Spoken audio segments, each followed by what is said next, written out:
Welcome to Shri Shri Radha Gopinath Mandir, Gopinath Bhavan, Shri Vrindavan Dham. Srila Gurudev ki jai, Srila Prabhupada ki jai, Param Gurudev Bhakti Pragyan Keshav Goswami Maharaj ki jai, Srila Gaur Govinda Goswami Maharaj ki jai, Tadiya Tirabha Maha Mahotsava ki jai, Srila Bhakti Siddhanta Saraswati Thakur Prabhupada ki jai, Tadiya Avirbhav Maha Mahotsava ki jai, Srila Gaur Kishodas Babaji Maharaj ki jai, Saptam Goswami Satchidananda Bhakti Vinod Thakur ki jai, Vaishnava Sarvabhauma Shri Jagannath Das Babaji Maharaj ki jai, Gauri Vedanta Acharya Srila Baladev Vidyabhusham Prabhu ki jai, Srila Vishwanath Chakravarti Thakur ki jai, Shri Narottam Srinivas Shyamananda Prabhutra ki jai, Srila Krishna Ras Kaviraj Goswami ki jai, Shri Gauriya Rupanuga Guru Varga ki jai, Shri Rup Sanatan Bhatta Raghunath, Shri Jiva Gopala Bhatta Dasa Raghunath,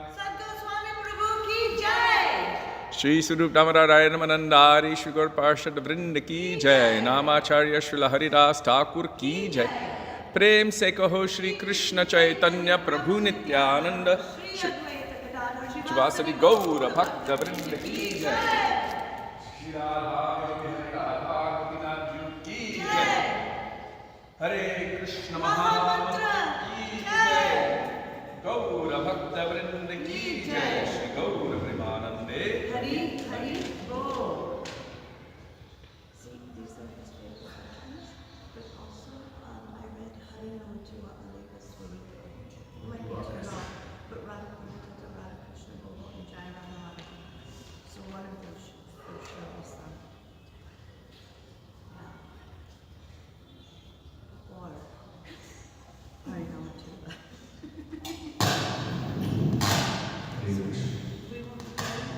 We will begin with Mangalachara. Mangalachara is the auspicious invocation, calling on the grace of blessings, the mercy of the silent glances of our village, Gurudev, our beloved Srila Prabhupada, our beloved Srila Govinda Maharaj, our beloved Srila Bhakti Siddhanta Saraswati Prabhupada, our Param Gurudev, our Rupanuga Gauriya Guru Varga, Going all the way back to the Pratik Pavan Shri Nityananda Guru, Prem Purushottam Shri Chinandan Gaur Hari, going all the way back to the original Guru who is Krishna himself, and his Guru of praying. Vrishabhana and Srimati Radha Thakura. As Krishna states in Srimad Now, Bhagavatam, you can find it in Chaitanya Charitamrita.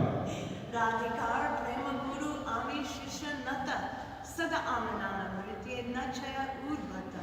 Radhika is my Guru of prayer, and I am simply her dancing pupil.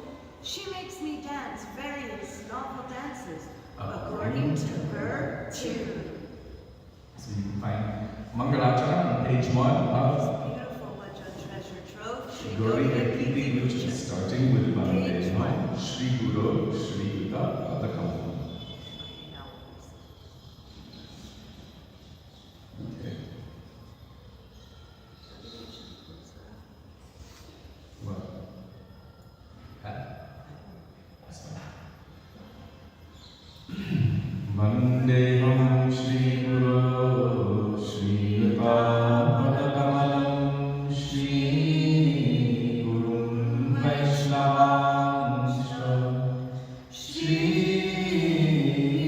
Rupam Sagrajatam Sahagana Raghunatham Tam Sajivam Sadhenam Savadhutam Parijana Sahitam Krishna Chaitanya Devam Shri Radha Krishna Param Sahagana Lalita Shri Vishakhamritaksha Om Ajnanatirandhasya Jnananjanashalakaya Chakshurunditam Yena Tasmai Shri Gurave Namaha Namo Vishnupadaya Radhikaya Priya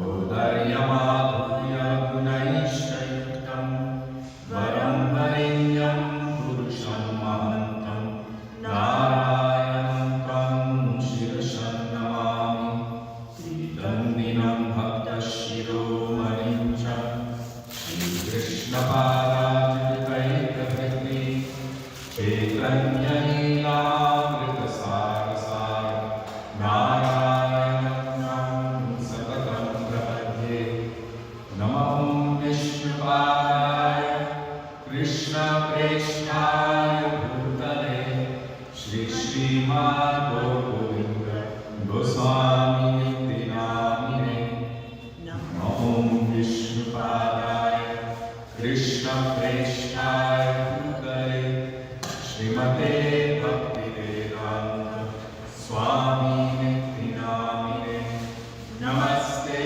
Saraswati देवे गौरवाणी प्रचारिणे निर्विशेष शून्यवादी पाश्चात्यदेशतारिणे नमो विष्णुपादाय गौरप्रेष्ठाय भूतले श्री श्रीमद्भक्तिप्रज्ञान केशवोऽयति नामिने धीमन्तचरित्राय स्वश्रुतानं च पालिने जीवन्मुखे सदर्गाय श्रीनामप्रेमदायिने नमो विष्णुपादाय कृष्णप्रेष्ठाय भूतले श्रीमते भक्तिसिद्धान्त सरस्वती नामिने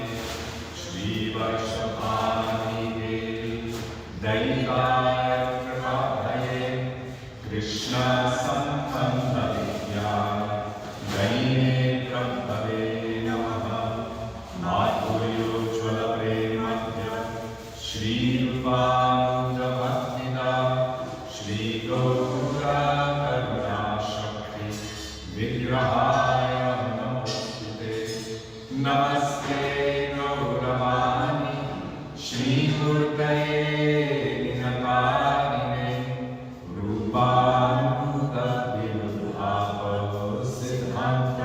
रूपानुगविरुद्धापसिद्धान्तभङ्गहारिणे नमो गौरकिशोराय साक्षात् वैराग्यमूर्तये विप्रालम्बरसम्मूर्ते परं पूजायते नमः नमो भक्तिविनोदाय सच्चिदानन्दनामिने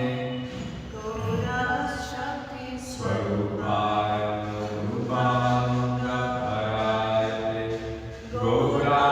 गौराविर्भावभूमे स्वं निर्देष्टाः सजनप्रिय वैष्णव सर्वभौमश्री जगन्नाथाय ते नमः वञ्चाकल्पतरुभ्यश्च कृपासिन्धुभ्यैव च पतितानां पावनेभ्यो वैष्णवेभ्यो नमो नमः नमो महामन्याय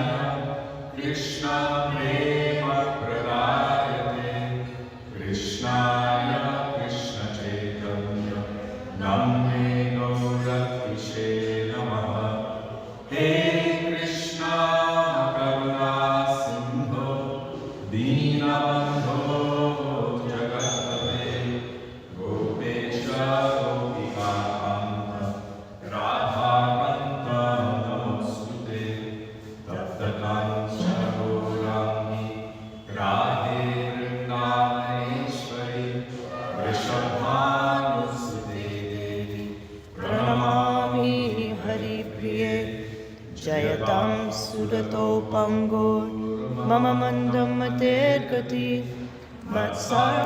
मत्सर्वस्वपरमोज राधानमो हनो दिव्यवृन्दारण्यकल्पतुमः श्रीमद्रत्नागारसिंहासनस्थो श्री श्रीराधाशीलगोविन्ददेव प्रेष्ठादिभिः सेव्यमानो स्मरामि श्रीमद्रसरसारम्भि Shivata Tathastitaha Karshannenu Smara Gopi Gopinatha Shriyesunaha Vrindaye Tulasi Devyai Priyaye Keshavasya Cha Krishna Bhakti Prade Devi Satyavatyai Namo Namaha Panchatattvatmakam Krishnam Bhaktarupa Swarupakam Bhaktavataram Bhaktakyam Namami Bhakta Shaktikam Jai Shri Krishna Chaitanya Prabhu Nityananda Shri Advaita Gadadhar Srivasari Gaura Bhakta-vrinda Hare Krishna Krishna Krishna Hare Hare Hare Rama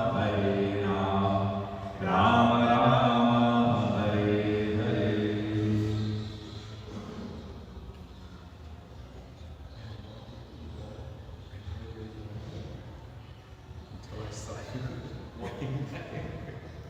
It just looked better than you ever did.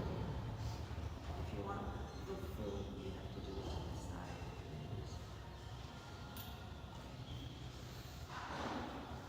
Gurudev Kripa Vidya Ashura Satchidananda Bhaktivinoda Thakur, page 32.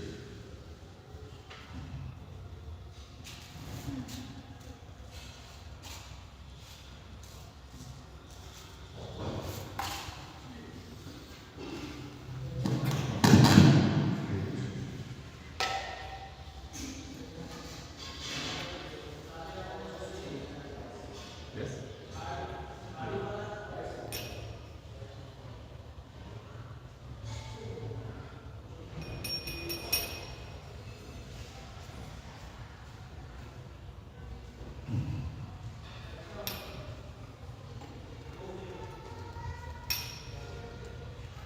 Gurudeva Kripa Bindu Diya Guru Dasim Vinapeshaya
Or Hey Vaishnava Thakur, page 39 by Srila Satchidananda Bhaktivinoda Thakur.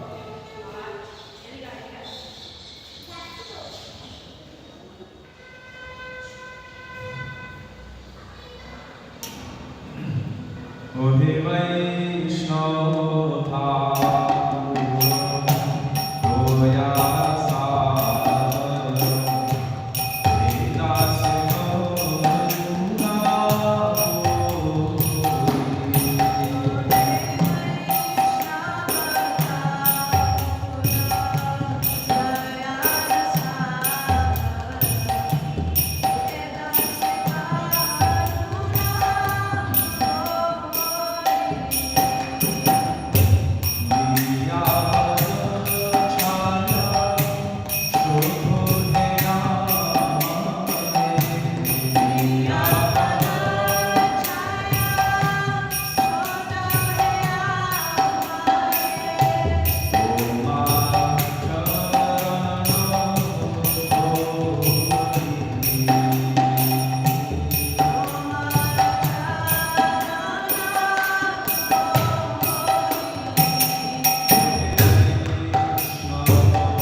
Vishaya Vasana Chitera Vaishya Sacharan Bhaktivinoda Thakur, page 48.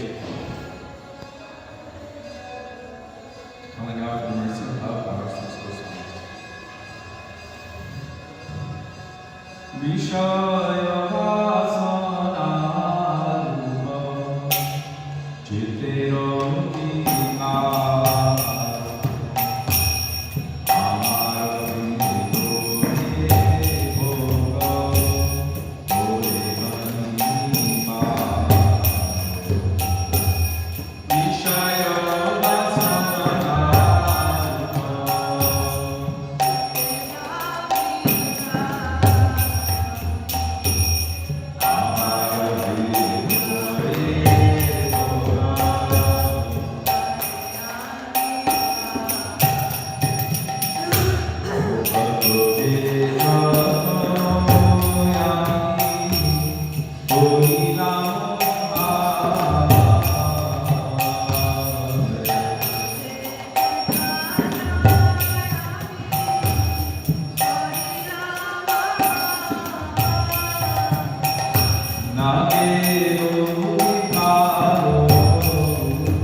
Gauriya Guru Ki Jai. Shri Vitaya Bhuvani Amar, Ashwila Lochak Das Thakur, page 61. And in remembrance of Shri Lord Govind Goswami Maharaj, on his disappearance day, we will sing in the tune that he would sing in.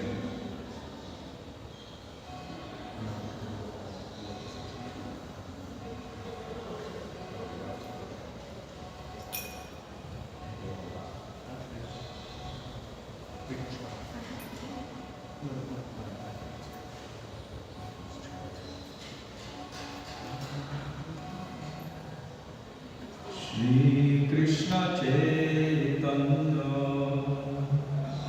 Prabhu Nityananda Shri Krishna Chaitanya Prabhu Nityananda Shri Advaita Gadadhar Srivasadi Gaura Bhakta Vrinda Shri Advaita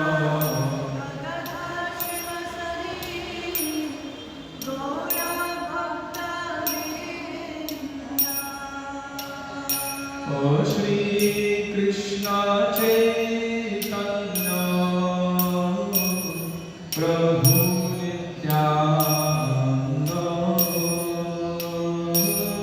Shri Krishna Chaitanya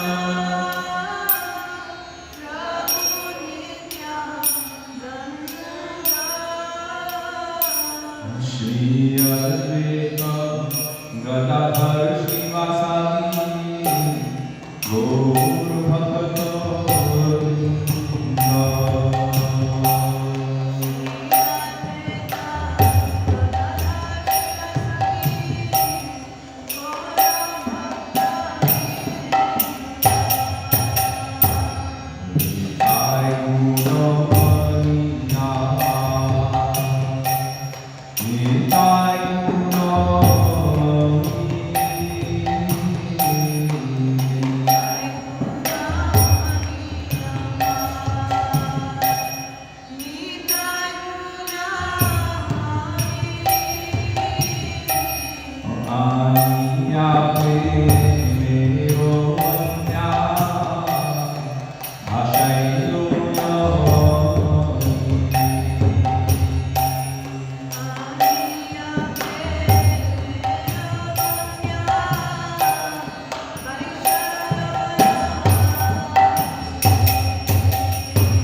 Deshi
Next, we will call out for the mercy of Sachinandan Gaurahari in the form of the bhajan Goram Gira Nitipada Jagatama Sampada by Srila Narottam Das Thakur, page 74.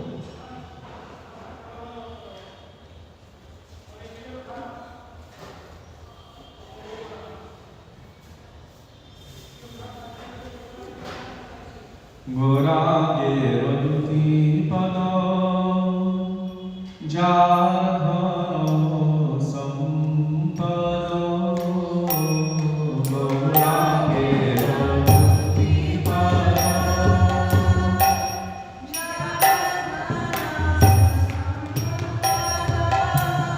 Ose Jane Bhavaliya Samsara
One of the favorite bhajans of Srila Bhakti Siddhanta Saraswati Prabhupada is Radha Krishna Bol Bol Boloreshwar by Srila Bhakti Thakur, page 170 in our Sri Gauri.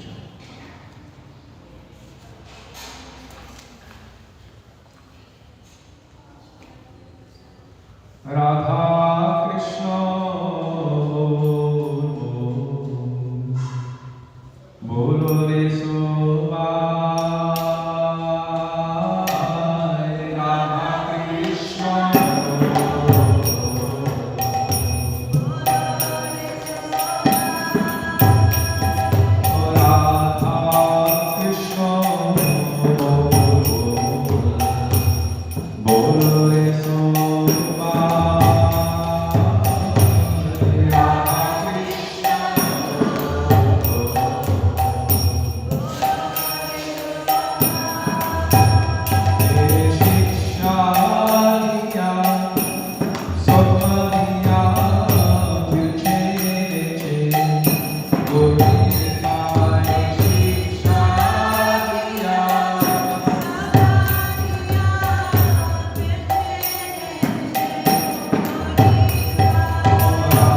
And Radha Bhajane Jadi Parishra Sachidananda Bhaktivinoda Thakur, page 110.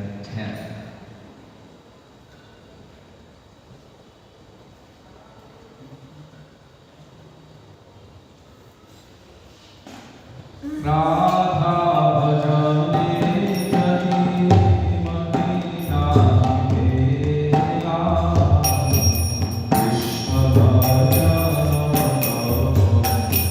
Sakarana Kela Radha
someone bring a chair forward?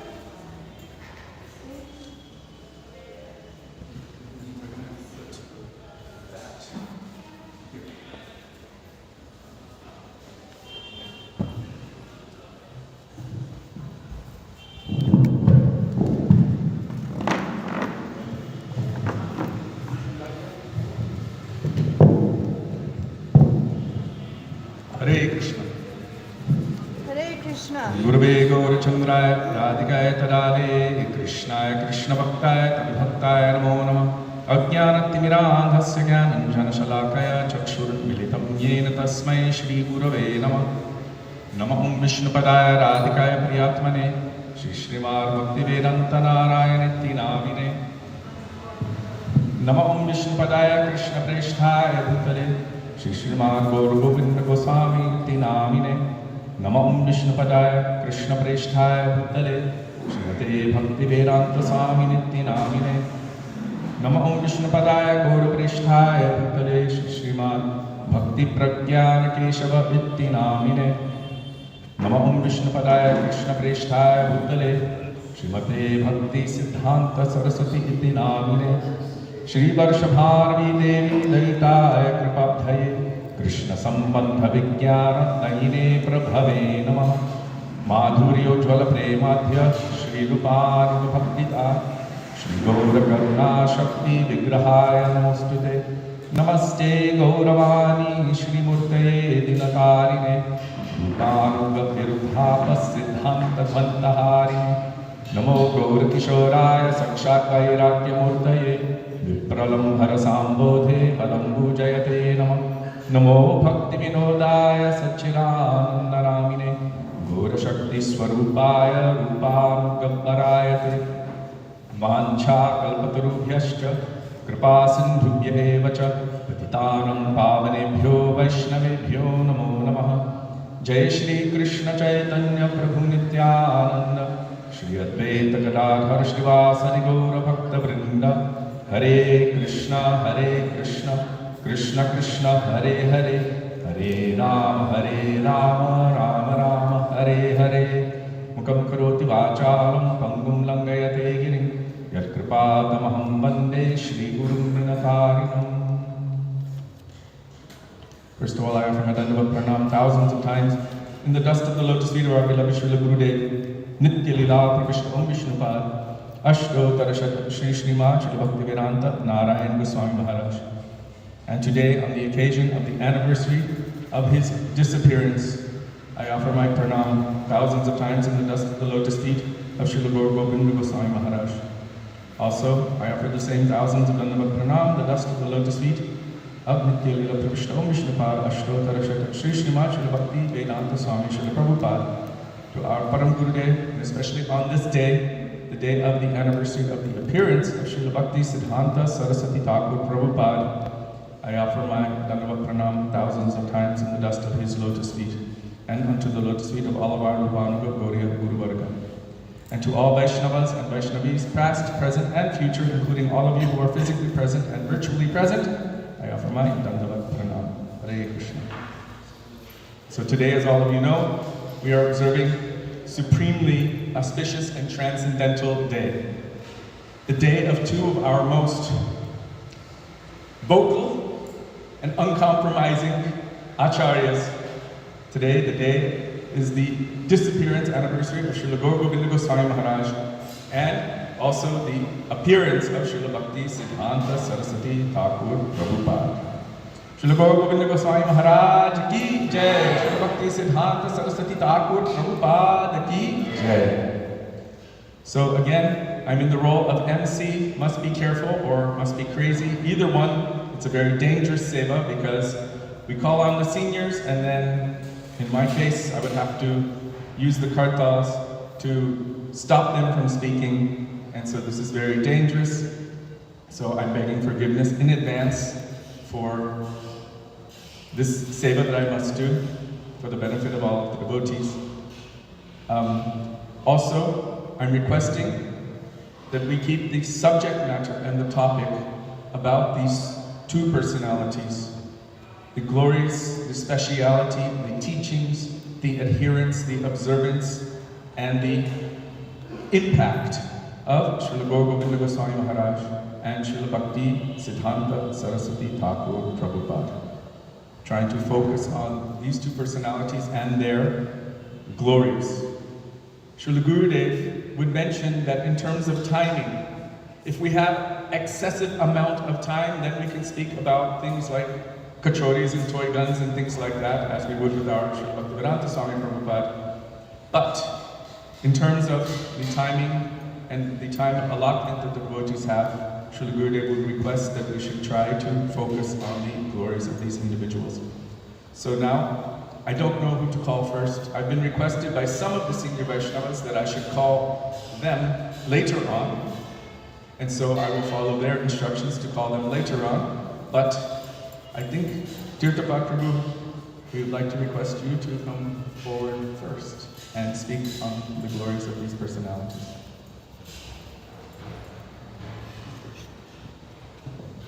Is that okay?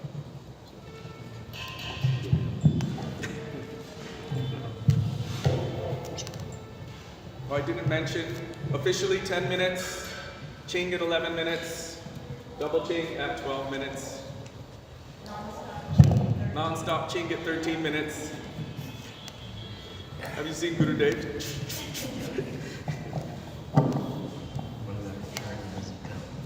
Mangalacharna is included. Well, I mean, if Padmanabha Maharaj were here, it would be 20 minutes. Oh my God. Okay. Short Mangalacharna. I could do the whole Mangalacharna. Ajnanatimurandasya Gananjana Shalakaya Chakshuranmilitam Yena Tasmai Sri Guruve Namah. Guruve Gaurachandaya Radhikaya Tidalaye Krishnaya Krishna Bhaktaya Tadbhaktaya Namah. Vancha Kapadarubhyascha Kripasindevacha Patitanam Pavanebhyo Vaishnavebhyo Namo Namah. Sri Krishna Chaitanya Prabhu Nityananda Shri Advaita Gadadhar Shivasari Gaur Bhaktavinda. Hare Krishna Krishna Krishna Hare Hare Hare Rama Rama Rama Hare Hare Bhaktya Vihina Aparada Lakshaya Shittascha Kamari Taram Tamade Vipamai Tom Sharanam Prapana Vinde Namaste Charanaravinda. So first for my innumerable prostrated obeisances to my Harinam and Diksha Guru Nitya Lila Bhavashtam Vishnupad Srila Bhaktivedanta Swami Maharaj. And same innumerable prostrated obeisances to my Shikshas Nitya Lila Bhavashtam Vishnupad Srila Bhaktivedanta Shakshi Dharma Sangha. Same innumerable prostrated obeisances to Nitya Lila Bhavashtam Vishnupad Srila Bhaktivedanta Narayana Goswami Maharaj Nitya Lila Bhavashtam Vishnupad Srila Kesava Goswami Maharaj. And also to one of my beloved godbrothers, Nitya Lila Prabhupada Om Vishnupad, Srila Gaur Govinda Goswami Maharaj, on this very auspicious day. So Srila Bhakti Siddhanta Saraswati Prabhupada, maybe Prabhuji, maybe you can kind of like tell me when I can speak on Srila Gaur Govinda Maharaj. Do stop, because I could go the whole. How many minutes do you want? Maybe 10, 12, you know. 10 precisely, Prabhupada 2? Okay. Oh, it's 2. 2. 2.5. Okay. Anyway, so Srila Bhakti Siddhanta Saraswati Thakur ki jai. Very special personality. He appeared in 6 February 1874 on a Friday. Today's also Friday. In a Panchami. On Panchami, Saraswati is also worshipped. So very appropriate. His name was Saraswati. So, and he got the name Siddhanta Saraswati when he was only 12 years old, due to his erudition in astrology, mathematics, all these different things like that.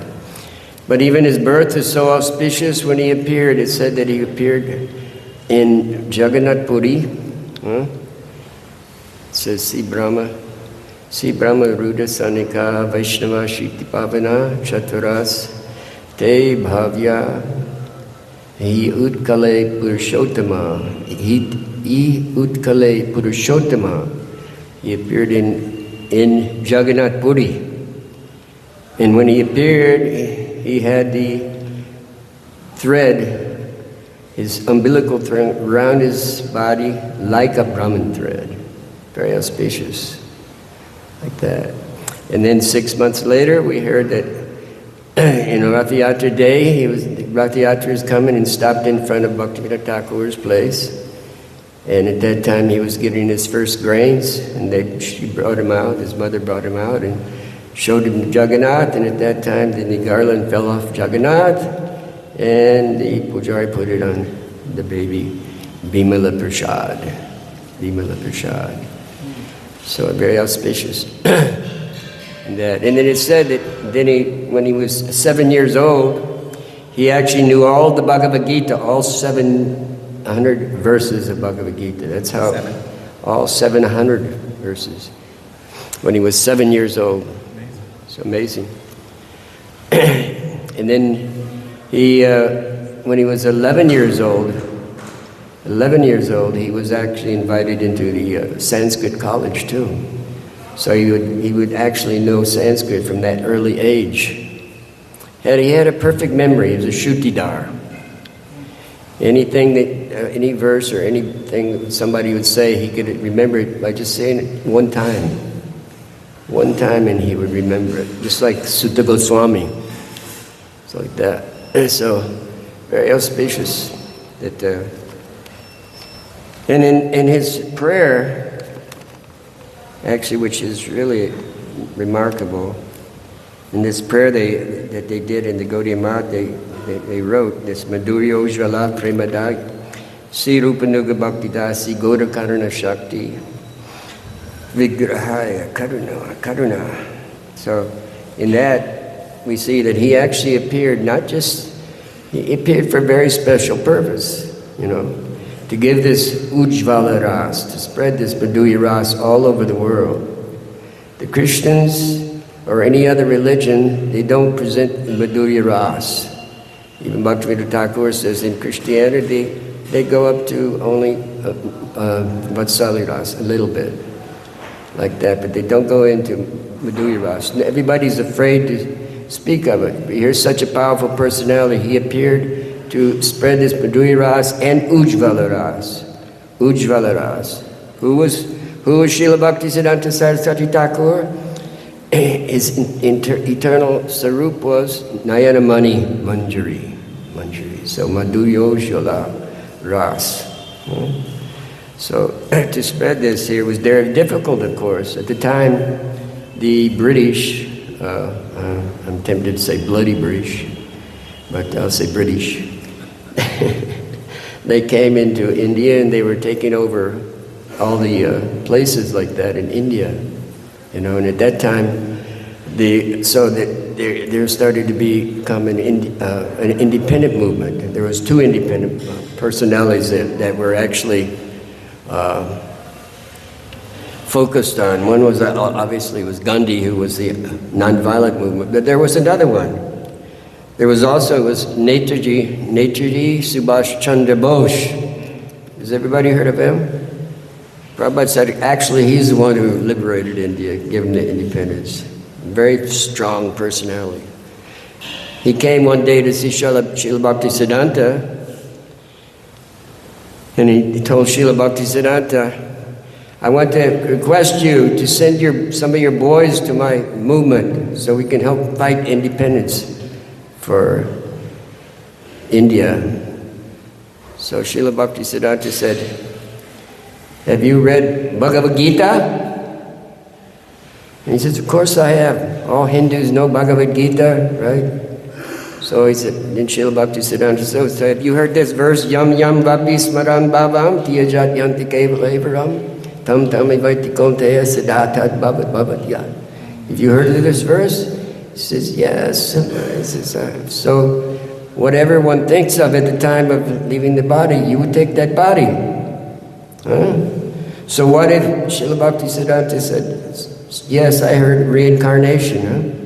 Yes. So if you were to die today, thinking of trying to give India its independence, and what if you think of England, and then next birth you took a birth in England? Huh? So then you would be fighting against our country. So like that. And he told Subhash Chandra Bose, and he said, very interesting. I've never heard such an eloquent way of putting the Bhagavad Gita. So, and he said, but still, there's the independence. And so he left silently, and he knew that actually he was right. Srila Bhaktisiddhanta was such a strong preacher. And this was one of the most powerful personalities in this independent movement, Bose, you know. Violent, he had a very military movement, you know. So Srila Bhaktisiddhanta like that, he's very strong, very strong. So one other thing is, there's actually a few things, and I mean, there's a whole unlimited things you could say about Srila Bhaktisiddhanta. But one thing also is very, very inspiring is when he took the billion-name vow. That's 10 crore, you know, names. How did someone do that? I think they said he started in around 1904 and ended in 10 years. In 10 years, and when his Guru Maharaj, Srila Gaurkishore Das Babaji Maharaj departed, then he finished the billion-name vow, and then at that time he and Bhaktivinoda Thakur says, you should stop, you should preach, you know, you have to, you know, stop this, you know, like right now, you know, 3 lakhs a day. It's 3 lakhs a day he's chanting for 10 years, an unbroken vow. Amazing, you know. Can any of us do our 1 lakh a day every day for 10 years? Whew. Anyway, it's a very strong personality. That's how strong he was. Very powerful. So then he had a dream that, in the dream that Gaurkishore Das Babaji Maharaj came to him in a dream along with Bhaktivinoda Thakur and all these great personalities, you know, came to him in a dream and told him, don't worry, we'll support you, we'll be behind you, like that. So when he woke up, then like that, from that dream, he wasn't asleep, it was a dream in the daytime. He had that vision actually in the daytime. It came to him. But anyway, what happened is, after that he started his preaching very carefully. He's very controversial because there's 2 things that in the prayer that Srila Sridhar Maharaj brought out. Shira Gaura Janashaya Vishwagarum Guru Gaura Kishore Dasaparam Paramadri Bhaktivinodatam Pranamami Sada Prabhupada. This is pointing out that Srila Gaurkishore Das Babaji Maharaj initiated him. He's his eternal guru, also a universal guru. So he initiated him. And this is one controversial point that some Babajis of Radhakunda, they don't accept this thing, that he was initiated by Gaurkishore Das Babaji Maharaj. But our Srila Bhakti Rakshak Maharaj pointed out in his prayer, I heard from my own ear Gaurkishore Das Babaji Maharaj. I heard from my own ear Srila Bhaktisiddhanta was initiated by Srila Gaurkishore Das Babaji Maharaj. So that was enough to me. I told one leading Vaishnava in Radhakunda, what about this? And he said, oh, this is just an elderly Vaishnava. I says, yeah, but he was in the presence of Srila Bhaktisiddhanta. And he asked him and he told him. So he can't refute it, you know. So that verse, and also it says, in that verse, it says, Paramadrita Bhaktivinoda. He wholeheartedly gave his whole heart to Bhaktivinoda Thakur. He never saw him simply as his father, he saw him as his Vaishnava, a Vaishnava. You know, very, very hard, very, very powerful. And his other brother, you know, actually they had differences. I saw him as a lead prashad in Birnagar. In Birnagar, the Bhaktivinoda Thakur's place was there. And there was many, many mango trees there also. But I saw him there, Lalit Prashad. And they would quarrel over what, you know, who's after Bhaktivinoda Thakur, who would get what, except like that, you know. What happened was Srila Bhakti Siddhanta took all the books, and Lalit Prasad took the property, stayed at the property. I went there and visited, and he was actually there at that time, you know. And there's a bunch of mango trees in the yard, and they pointed out there was one mango tree here where Srila Bhakti Siddhanta he planted, you know. And then I remembered the story, about Srila Bhakti Siddhanta, where they said that, one day his father came forward, 10 minutes, boss, ho gaya. Yeah, right, okay. Last story. Finished the story. This story is also questionable, but they said that he brought it forward, all the mangoes, Bhaktivinoda Thakur, and Srila Bhakti Siddhanta as a very young boy grabbed one of the mangoes and took a bite out of it. And then Bhaktivinoda Thakur said, before offering to Krishna, if you don't offer it to Krishna first, Radha and Krishna, then it's sinful. So they said that at that time Srila Bhakti Siddhanta made the vow he would never eat a ripe mango the rest of his life. So some people say that, you know, I think Prabhupada said mango, but he also said it's ripe mango. So he might have ate the other type, cooked mangoes. Prabhupada said that whenever we would offer him mangoes, he would refuse and say, no, I am an offender. Yeah, exactly. So I'll stop here with that. Of course, there's many other things, but I want to say something for our Srila Gaura Govinda Maharaj, because he was also very dear to me, you know. When I was in Mayapur, he came there, and he was a very thin personality, very thin, you know. And he looked like a Gaudiya Mat sannyasi, you know. He looked like a Gaudiya Mat sannyasi, very thin, and his dhoti and stuff like that. It was amazing, you know. So I was very attracted to him. He said, Prabhupada has sent me here to get 5 devotees at Mayapur. 5 devotees. That's all. I need 5 devotees for Bhuvaneshwar, for the opening of the temple. You know, for the opening, you know, and building a temple, his vision that Prabhupada gave him there, like that. So the leaders at that time would not give him even 1 devotee. So then I heard the request by him, and so I walked up to Srila Gaura Govinda Maharaj, and I told him, Maharaj, I would like to go with you. So Pundarik and I went to Bhuvaneshwar with Srila Gaura Govinda Maharaj. So I was proud later to say that I was the first servant of Srila Gaura Govinda Maharaj after he took sannyas. So after he took sannyas. So I went there at Bhuvaneshwar, and he had one little hut, and we had one little hut, you know, so far away, you know. That was all it was, and it was a barren land in the middle of Bhuvaneshwar.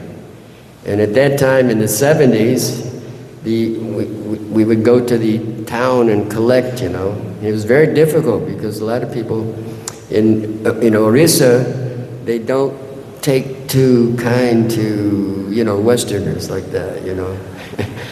They like Odiya devotees. So I stayed there for 1 month, and then I asked Srila Gaura Govinda Maharaj, I really love your association, but there's one thing, is I'm really hankering to learn Bengali. Is it possible to go back to Haridaspur? I was coming from Haridaspur at that time on the border of Bangladesh. And he said, of course, why not? Whatever you want, whatever you desire, you please go. No problem. That's all he said, and I thought, wow. And being in ISKCON, every time you try to go to another temple, they try to say, no, you can't go, etc., blah, blah, blah, like that, and they keep you.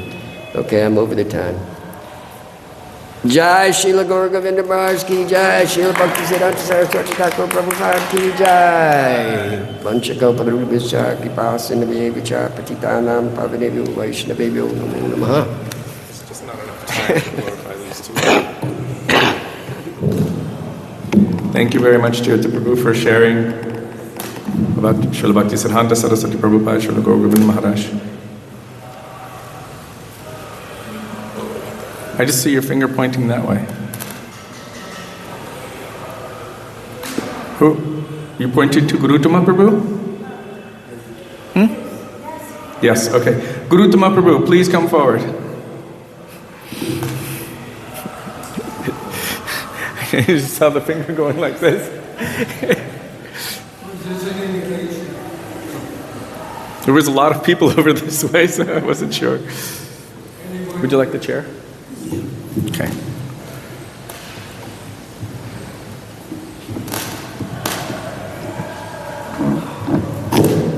Your knees acting up today. I will let you know at the time. Speak loudly into the mic. Hari, Hari. Hari, Hari. Okay? Yeah, Good? that's good.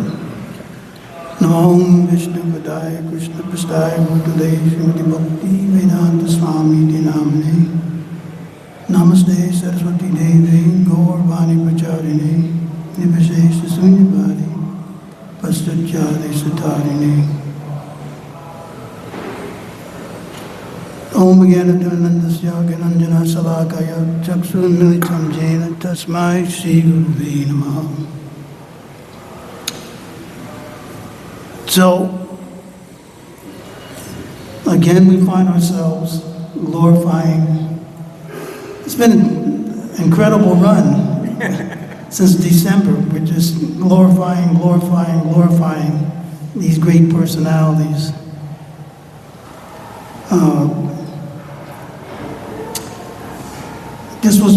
We don't have much time. I want to thank you, dear Debad. You did a great synopsis of the life of Thakur Bhaktisiddhanta Saraswati.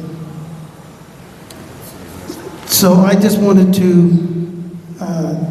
quick reflection on my experience with Prabhupada when he came over to the West to give us Krishna consciousness.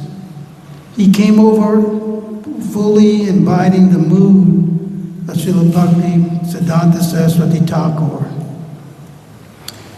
And he was very anxious to give that Gauravani Pracharine. We find that Gauravani Pracharine in both pranam mantras. So this Gauravani is the essence of our existence. Why? Because it is the essence of Krishna's existence. Saravo Hridayam Madhyam Saranam Hridayam Tvam Namadhyante Najaniti Naham Tebhyo Manakapi. Krishna says that the sadhu is my heart. And I'm the heart of the sadhu. So who was he saying this? What was his mood? What was his feelings? This verse actually manifests the mood of Gauravani Pracharine, because what is that mood? That Radha is always in the heart of Krishna. And Krishna is always in the heart of Radha. Krishna knows nobody but her, and she knows nobody but him. So Prabhupada was very anxious to give this Gauravani, to give the heart of Krishna, because Krishna's proclaiming, he's proclaiming that there's nobody, like in my heart, more than this person who is dear to me, the sadhu. And so so Prabhupada came and he wanted to give this thing, and he gave it. And I remember we're in Los Angeles Temple, and Prabhupada knew that I've been cutting these weeds. I've been talking and cutting down the Mayavad philosophy, as Srila Bhaktisiddhanta Saraswati Thakur had to do in his early preaching. And so Prabhupada observed the same thing. I'm coming to the West and I'm cutting. But he also knew that Srila Bhaktisiddhanta Saraswati wanted to have everyone to know what is the heart, what does Gauravani mean. And because he wanted that, Prabhupada became very anxious, because he said, I have translated this Chaitanya Charitamrita, and you have not produced it yet. Because the Chaitanya Charitamrita is the essence of this verse. It's the essence of the verse of being able to give the heart of Radha, to give the heart of Krishna. So Prabhupada pressed us, and we had 24-hour, press going. A marathon, that's the word, for 2 months or 3 months. And it was an incredible scene on that block of Watseka Avenue. It was just like, you walk, it was just unbelievable. You probably as a kid walked through there and it's like, you could feel the energy. It's like you're in Goloka Vrindavan, you're in Navadvip Dham, just the energy. And so they produced like 14 volumes or something in a 2-month period. And then we as distributors, when those books would come out, they would hand us these golden nuggets of Gauravani. And we would go to the airport and we were just like laughing and joking. It was almost as if we were just being inundated with transcendental bliss. This is the mood of Bhaktisiddhanta Saraswati Thakur, that he wanted us to know the heart of Krishna. He wanted us to know the heart of Radha, and he wanted us to know how they are always in love with one another. This is the essence. This is why they come here, for no other reason. Radha, Krishna, Pranaya, Vikritya, Ladini Shakti Ashmat. The only purpose is for we to experience that pranaya, that loving exchange of Radha and Krishna. So this is my reflections. There's so many things to talk about in relationship to the life of Srila Bhaktisiddhanta Saraswati Thakur, and I'm sure we'll hear that. But I wanted to express that. And then Srila Gaura Govinda Maharaj, I remember maybe in 1996 or maybe 98, one devotee said to me, he was ISKCON devotee, he says, he was very proud. And he said, my Guru Maharaj is Gaura Govinda Maharaj. And I didn't know him at the time.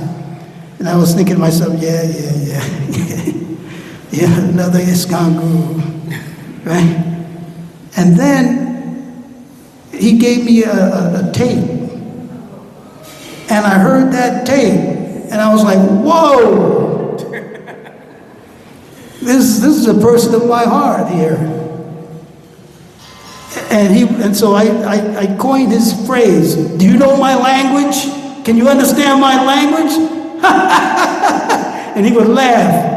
His heart was so big, so much absorbed in love of Krishna, so much absorbed in that mood of eye to eye. Radha looking at Krishna, and Krishna looking at Radha, eye to eye. Gauravani Pacharine. This is what it was. Right? Gauravani Pacharine. So, I see my time is, we got a minute. So, after hearing those lectures, I fell in love with them.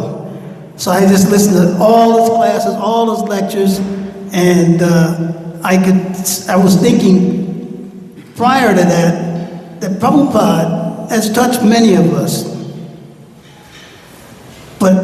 And people were doubting, is there anybody there that he's actually touched, that he's actually given them love of God? And so it was a great pleasure for me to know that Prabhupada had deposited such transcendental loving sentiments.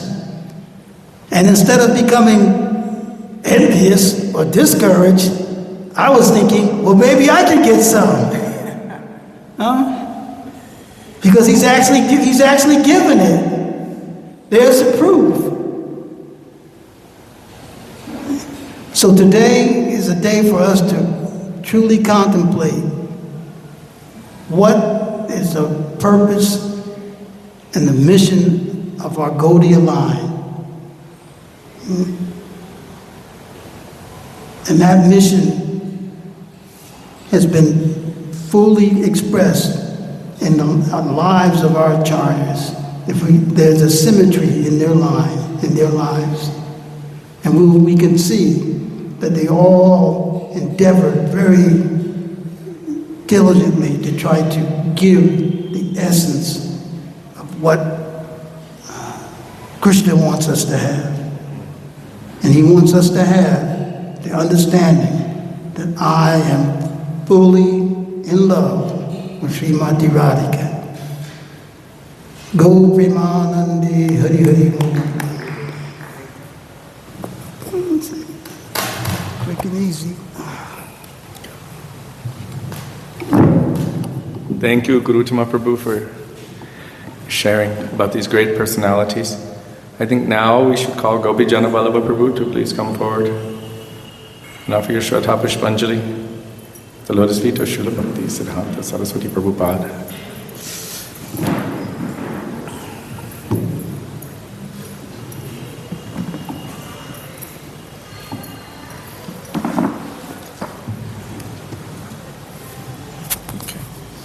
Be careful, there's no mic there. How do you go? Okay, good. Jnanatimirandasya Jananjana Shalakaya Chakshuranmilitam Dena Tasmai Shri Gurave Namah Gurave Gaurachandraya Radhikai Taralaya Krishnaya Krishna Bhaktaya Tadbhaktaya Namo Namah. I offer my humble obeisances to my Harinam Diksha Guru Bhaktivedanta Swami Maharaj, to my Shiksha Guru Bhaktivedanta Narayan Maharaj, Bhaktivedanta Shilashira Maharaj, Bhaktivedanta Gaur Govinda Maharaj, and Bhakti Pragyan and Bhakti Vedanta Bharti Maharaj. To all the Vaishnavis, Dandava Pranams. So, we heard a lot of Bhakti Siddhanta's early pastimes, and I just want to add a little bit to what Tirthabad Prabhu had said. When Bhakti Siddhanta met Gaurkishore Das Babaji Maharaj, he told him, he said, "You are very arrogant, or you are very learned, scholar, this, that, and the next." And he asked him for a Harinam initiation. And he said no. So he went home, and he was thinking, he told me that all my knowledge, all my Sanskrit, all my learning, my astrology, everything, it is all useless. It has no value. So he began to think that maybe Gaurkishore Das Babaji Maharaj is a little arrogant. And then he had a dream. And in that dream he was told that you should take Harinam from Gaurkishore Das Babaji Maharaj. So he went there, he apologized, and Gaurkishore Das Babaji Maharaj accepted him as his Harinam Diksha Guru. So another thing is that Tirthabad was talking about Bhakti Siddhanta when he was doing his vrata, I think it was 1,000,000 names. Huh? 1,000,000. Million. Billion names. So he was chanting 10 years, every day, 3 lakhs. But then near the end, when he was about to finish, which Tirthabad didn't mention, and I heard, that he was praying to Sri Chaitanya Mahaprabhu, "You please give me your mercy, please give me your mercy." And then Mahaprabhu came to him and he said, "You are asking me for mercy, but you are not giving mercy. You're doing your bhajan, but you are not giving others mercy. So how can I give you my mercy? First you should give others mercy, and then I will give you the mercy." So when he heard that was when he left his bhajan and started to preach. That was the first time he started to preach. So also, accumulated and initiated many Vaishnavas to counteract the Mayavadi ideas, which are prominent in the world at that time. And he gathered all his followers, or many of his followers, and he told them that they should develop their bhakti and follow closely. He said, because it's a long process, and he told them, he said, I don't want to have to come back again to this material world to deliver you. So these are some of the ideas of Bhaktisiddhanta Maharaj. Now, Gaura Govinda Maharaj, very significant person in bringing about the evolution of the teachings of Chaitanya Mahaprabhu. Of course, Bhaktisiddhanta had a great deal also. But Gaura Govinda Maharaj, when he was preaching, more powerful than locomotive, like he was like a dynamo. And he was very entertaining, so he could capture everyone by his very deep internal moods and his jovial behavior. And he was always laughing.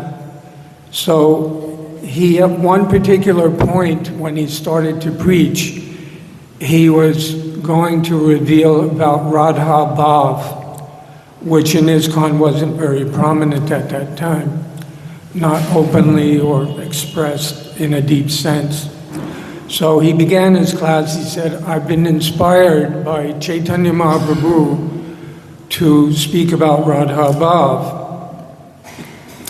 So, of course, Radharani in the form of Chaitanya Mahaprabhu, in the mood of Chaitanya Mahaprabhu, wanted to taste the sweetness of what Srimati Radharani was experiencing from receiving the love of Krishna.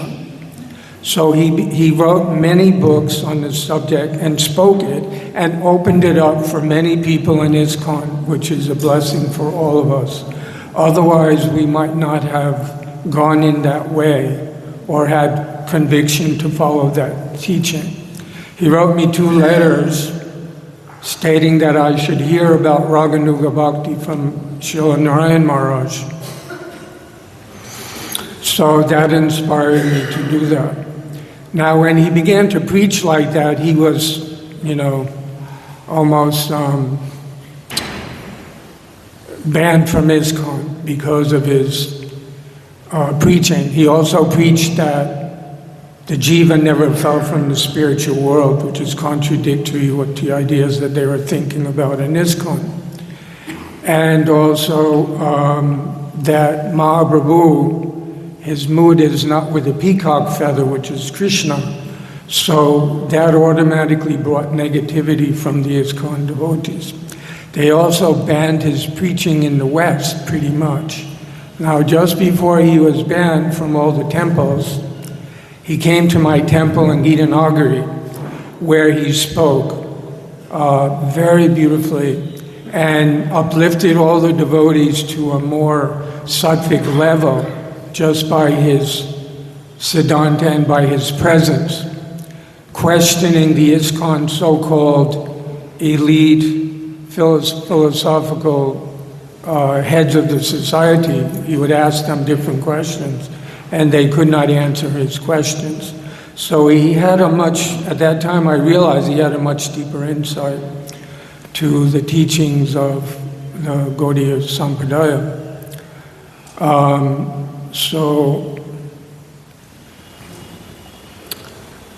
He's an ocean of mercy. At the time of his disappearance, or near the time of his disappearance, actually one devotee, he was a lady, she was his disciple doing bhajan. It was near the end of her life, and she was chanting very, very deeply, and she went into complete absorption into the chanting of the holy name, and she left her body. And Gaura Govinda Maharaj commented on her leaving, and he said she went to the Goloka Vrindavan and had attained a spiritual platform. So by his mercy, certainly she took to the chanting of the holy name. Now another pastime was Gaur Govinda Maharaj's, just before he left, when he was banned from ISKCON, he left his body in Mayapur, and he was brought to Bhuvaneshwar. Prior to that, one disciple, he had done very, very intimate service, and Gaur Govinda Maharaj was very satisfied with him. So much so that he told him, he said, I am so happy with you. You can ask me any benediction you want. And the devotee thought about it for a minute, and then he said, well, when you leave the planet, I want to go with you when you leave. So this is my request. So when Gaur Govinda Maharaj left the planet, the story goes that this devotee had a darshan of Gaur Govinda Maharaj, and Gaur Govinda Maharaj said to him, now I'll fulfill your desire. You please come with me, and I'll take you with me, and we'll go back to the spiritual world. So the devotee was thinking and thinking and thinking, and he said, but Maharaj, he said, my children are there. My wife is there. So how can I go with you? And he didn't go with him. He said, I'm taking you, come with me now. And he said, no, I can't go. So the mercy of the Guru, like Prabhupada said, the mercy of the Guru is so powerful, he can do whatever he wants. Even if the devotee doesn't fully follow all the instructions. If he's pleased with that devotee, he can immediately take him to the spiritual world, or he can purify him as he likes. Prabhupada one time was asked, I have so many faults, so many anarthas, how will I ever attain bhakti? And Prabhupada said, he said, don't worry. He said, with one swift kick, I can kick out all your anarthas, so you have no need to worry. But of course, we have to have nishta for these great personalities and have full faith in them. And then they can do miracles as we see. Otherwise, why would we be here? How could we possibly be here if it wasn't for someone like Srila Bhaktisiddhanta giving Prabhupada the inspiration, the mercy to cross the ocean, which he hadn't done. Bhaktisiddhanta had requested him to go to the West. And after so many years, he said, now I have to go because I've been requested by my Guru Maharaj. And then he came. So we all offer our humble obeisances to Bhaktisiddhanta as something of the root. Of course, there are many other before him that were significant in the distribution of Prema Bhakti and Raganuga Bhakti. So I beg their humble obeisances to be able to go further in Bhakti, and thank you all for listening to me. Hare Krishna.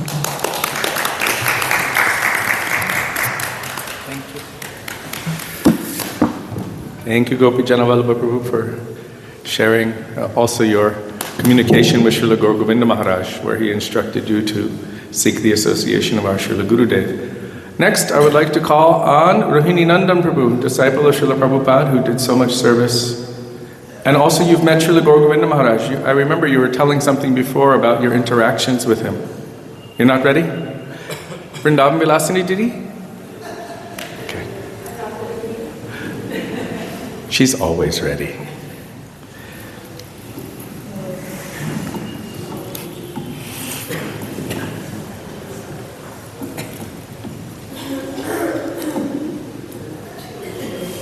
Yeah, someone made a chance and everyone's joking.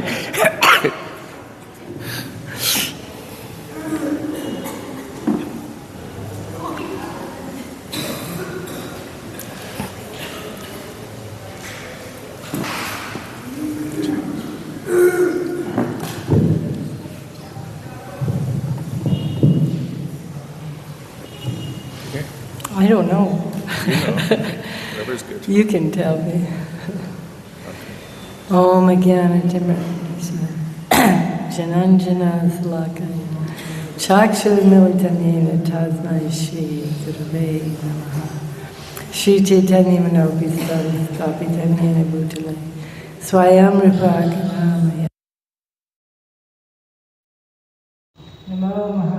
Sorry, I had to disconnect that mic because the power's gonna run out. So you'll have to listen like this.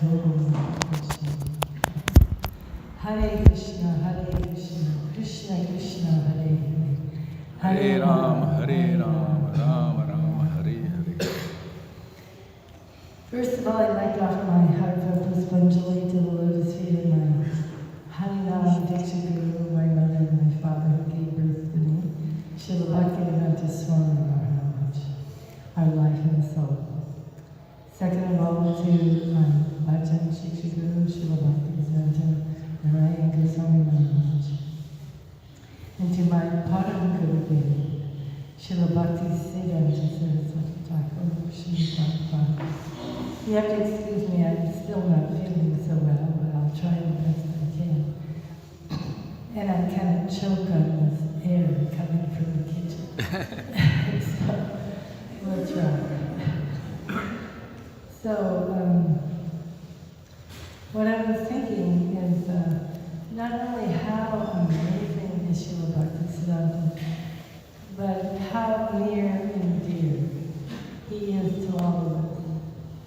As soon as we walked in our first temple, there he was on the altar, one of the 4 or 5 pictures that was on the altar.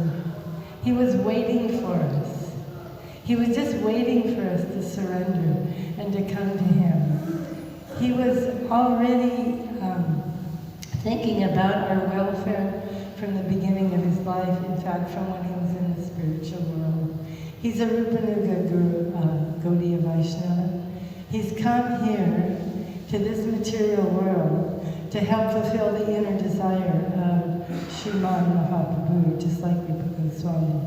Rupa Goswami came to establish the mission to fulfill the inner heart's desire of Mahaprabhu. And so our Srila Bhaktisiddhanta Prabhupada, he is one of the foremost establishers of this, re-establishers you might say. Because Srila Rupa Goswami established and then it kind of goes down and up and down and up. And so it hit a low period, this line of Rupa Goswami. So he came also by the wish and the loud calling, the prayers of who? His first guru, his father, Srila Bhakti Vinod Thakur Kalamanjari, had called, please, please, said, we heard that he was calling for a ray of Vishnu. I'm not quite sure if that's true. But anyhow, he was calling for some very, very, very strong personality to come and help him fulfill the part of Mahaprabhu's mission which had never been fulfilled. That is, to fulfill his prediction that the holy name and Krishna consciousness would be spread not just in Mars, but all over the world.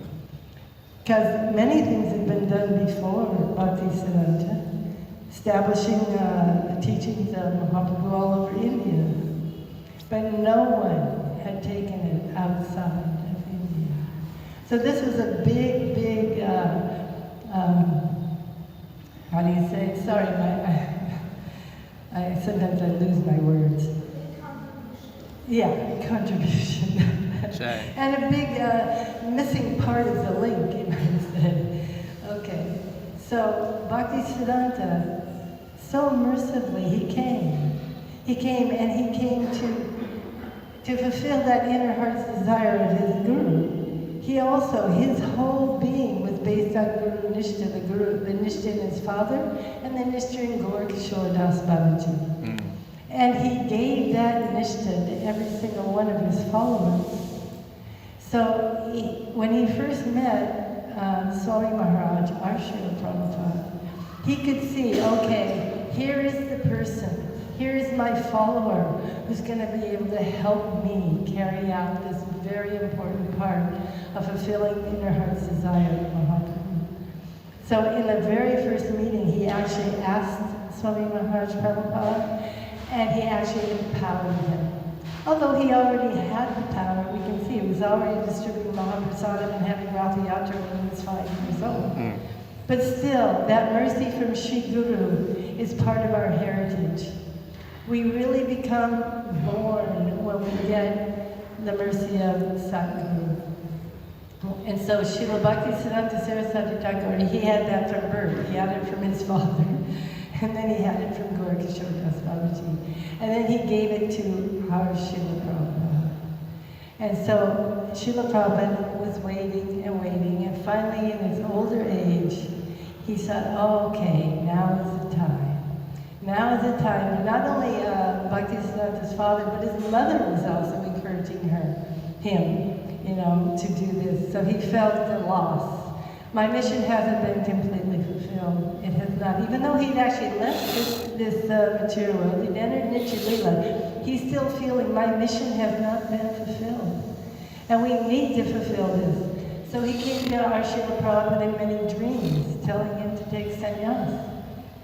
So finally, Srila Prabhupada took sannyas, our Srila Prabhupada, from his dear godbrother, our other Param Gurudev, Bhakti Pragyan Keshav Goswami Maharaj, and the time was right. And so Srila Prabhupada set out, and he went to America. Against all odds. He was set out to do what we call in America, and probably all over the world, mission impossible. Yes. But as we know, impossible is a word in the full dictionary. Especially when it comes to Nityananda Shaktavesh. Nityananda can do anything, so his emissaries can also do anything. And they're not alone. It appears that they're alone. It appears that Bhaktisiddhanta, of course with Bhaktisiddhanta, he had so many amazing personalities sent to him to help him as his hands and legs, isn't it? And his mouth, his preaching. He had so many empowered disciples, and then so many empowered disciples were sent to his disciples. Look at Bhakti Pragyan Keshav Maharaj. He had Bhaktivedanta Maharaj, Bhaktivedanta Trivikram Maharaj, Bhaktivedanta Narayan, sent to hell. So empowered. So when Prabhupada got to America, he even told us, this is in 1972, I was there for the lecture, he told us, my Guru Maharaj has sent you all to me. He has sent you to help me because he knows I need help in my older age, to help spread this mission. So when Bhaktisiddhanta was looking around America, he couldn't find Srila Narayan Maharaj, Srila Trivikram Maharaj, he could not find that. What did he find? He found forest monkeys. He found dancing white elephants. But he thought, okay, that forest is Jharkhand forest, the jungle, okay, we'll take whoever will come. So whoever would come and help Srila Prabhupada, Srila Bhaktisiddhanta personally helped them. And I know I can feel that myself, because as soon as I walked in the temple, there was that near and dear friend there, the grandfather, always showering. I didn't think of Srila Bhaktisiddhanta as powerful, cutter of the jungles. I just thought, oh wow, he's my friend. He's there, he's always there. I can pray to him, he'll help me like this. And so Srila Bhaktisiddhanta was helping us to help Srila Prabhupada. Like that. So Srila Bhaktisiddhanta is always, always, and always will be, as it says in his prana mantras, mercy, an ocean of mercy. He's just like that grandfather who was so caring and so loving, like that. And so he always emphasized that we should be the followers of Rupa Raghunath.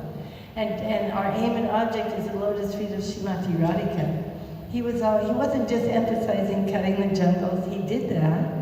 And he said one time at Radhakund even, we spend so much time cutting the jungles in Arta Nivritti, but it's time for Arta Pravriti, like this. My memory is not so good, so I can't remember most of the lecture, but it was a beautiful lecture. But what did he tell at Radhakund also to our Srila Prabhupada? He said, he didn't talk about the topmost, the most esoteric goal. He said, if you get money, print books. And we are so fortunate that he said that. We're all here probably because of Srila Prabhupada's books. And these books going to so many fallen conditioned souls all over the world. And the spreading of Krishna consciousness through these books, these transcendental books of our Srila Prabhupada that are really coming from Bhaktisiddhanta Saraswati Thakur. Because he's simply speaking to Srila Prabhupada and giving him his ecstatic emotional purports. These are coming from Bhaktisiddhanta Saraswati Thakur. Bhaktisiddhanta is using Srila Prabhupada to spread Krishna consciousness all over the world. He is the Muru, because Prabhupada is his Guru Nishta. Like this is taking him all over the world. This is what's meant for us to understand. That we can't do it alone. Prabhupada, he wanted to show that there's a line, there's a strength. The Guru Nishta is the backbone of bhakti, like this. And if we follow that was too quick. What I mean is I couldn't see it. Oh, What does that mean? I have 11 minutes, Oh, if we follow. okay, that's no problem. You were saying Guru Nishta is the backbone of bhakti. Yeah, okay, so he wanted to be the living proof of that. He had unflinching faith in his guru, who was doing everything through him. He saw himself simply as an instrument, and he saw himself as most fallen, actually, that he was very fallen. And that he was just trying in his older age to finally carry out the instructions of his Gurudev. But actually everything was perfect. Everything was perfect. And he taught us, and our Srila Prabhupada taught us who Srila Bhaktisiddhanta Saraswati Thakur was and is. He's an intimate follower of Sri Rupa Goswami, and he's an intimate associate of Rupa Manjari. He's Nayana Mani Manjari. And he very mercifully has come, and he will always be with us, because I think every single one of us has an altar in their home, in their room, and there is Bhaktisiddhanta, always there for us, always waiting for us to turn to him and pray to him and get strength from him. And as we're followers of I'm just finishing. As we're followers of Raghunath Das Goswami and his Manashik, he says, whenever we have trouble, what do we do when we're being attacked by the dacoits on the main road of Bhakti? We call out to the great generals in the army of Sri Chaitanya Mahaprabhu, and one of those is Srila Bhaktisiddhanta Saraswati Thakur. He will definitely come, and he has so much power. He can immediately kick out whatever dacoit is attacking us. So Srila Bhaktisiddhanta Saraswati Thakur ki.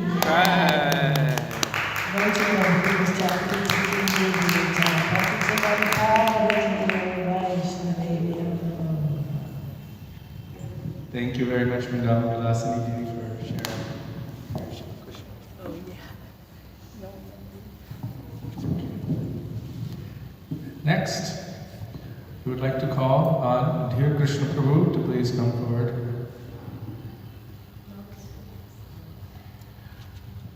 Rohini Nanda Prabhu, will you speak today? After him? Wait, Dear Krishna Prabhu, Rohini Nanda Prabhu is coming forward, and then you'll speak. Yes.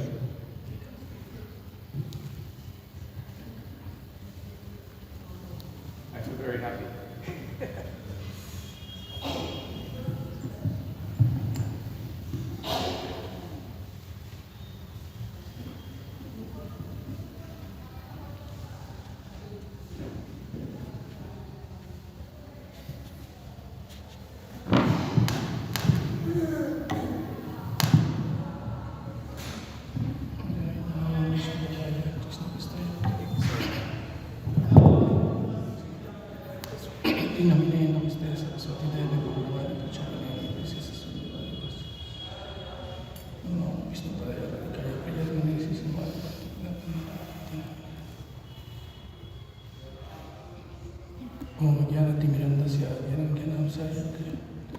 चक्षुरुमिलितं येन तस्मै श्रीगुरवे नमः पञ्चकल्पतरुभ्यश्च कृपासिन्धुभ्यो च पतितानां पावनेभ्यो वैष्णवेभ्यो नमो नमः.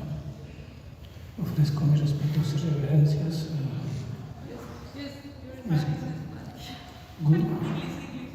It's okay. May diksha po. Sila Bhakti Vigyan Bharati Goswami Maharaj, Sila Bhakti Kamal Govind Maharaj, Sila Bhakti Rakshak Sihar Goswami Maharaj, Sila Bhakti Pramod Puri Maharaj, Guru Parampara, these Vaishnavas, present these Vaishnavas. See. So, Sila Bhakti Siddhanta Saraswati Thakur was a very unique personality. As we heard, even at the age of 7 years, he mastered all the verses of the Bhagavad Gita. He had vowed at a very early age never to take a mango again, because he considered that was offense to Krishna. You know, Srila Bhaktivinoda Thakur, his father chastised him, and he kept his vow for the rest of his life. Srila Prabhupada, Bhaktivedanta Swami, describes that.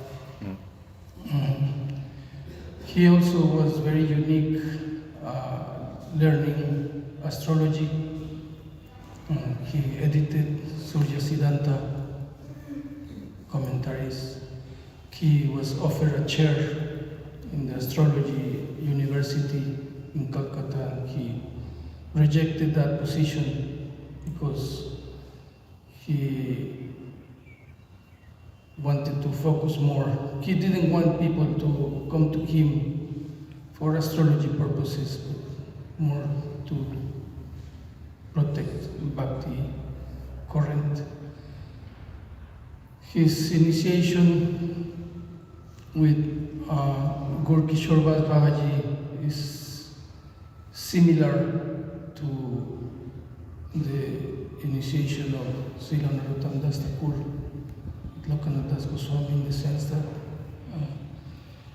both rejected the disciples in the beginning. Srila Bhaktisiddhanta Thakur cried after the rejection. Many times he went to Gorkishore Das Babaji and he rejected him. Srila Gorkishore Das Babaji had said that I will ask Gauranga if I can give you initiation. But a few times he said, I forgot to ask him. So after he cried, he saw his determination and granted him initiation. So he also learned when he worked for Rajas, you know, for one king, he learned, he has what we call today photographic memory. He could remember everything, word by word, whatever he read. And he learned all the library of the king.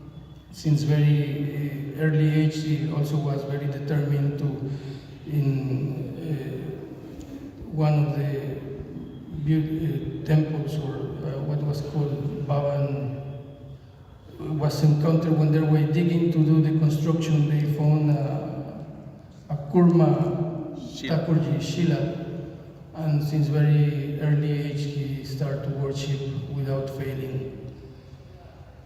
So one of the greatest miracles that he did is that he empowered so many acharyas to spread Krishna consciousness, not only Srila Bhaktivedanta Swami Prabhupada, but also personalities like Srila Siddhar Maharaj, who saved many of us after so many problems in ISKCON.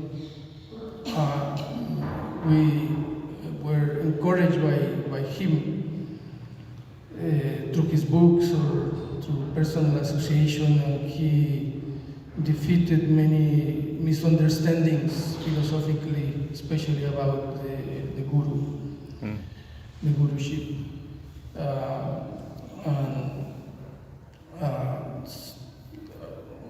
Srila Gorkishore, Srila Bhaktisiddhanta Saraswati Thakur also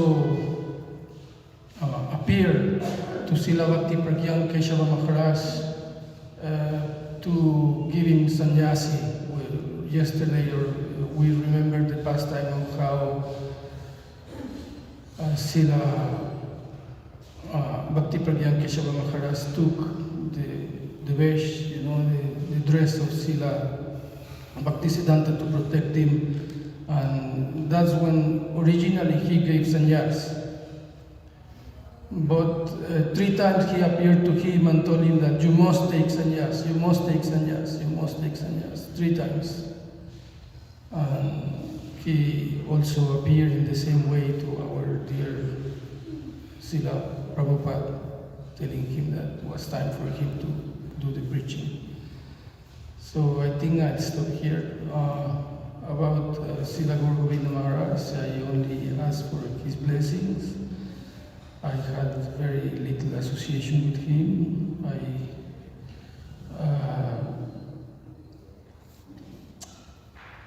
I'm not able to remember much about him except that he was such a wonderful devotee, and when he came to Vrindavan, the Western devotees did not allow him to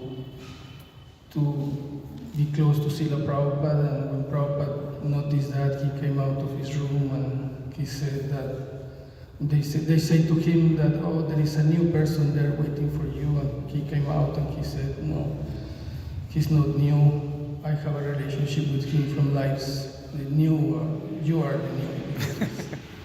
So I offer my obeisances to him also. All of you,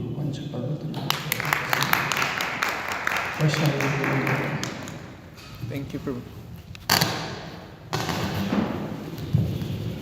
Thank you very much, Abhinandan Prabhu, for coming forward. Dear Krishna Prabhu, please come forward. Chair. Sorry, this time is so short.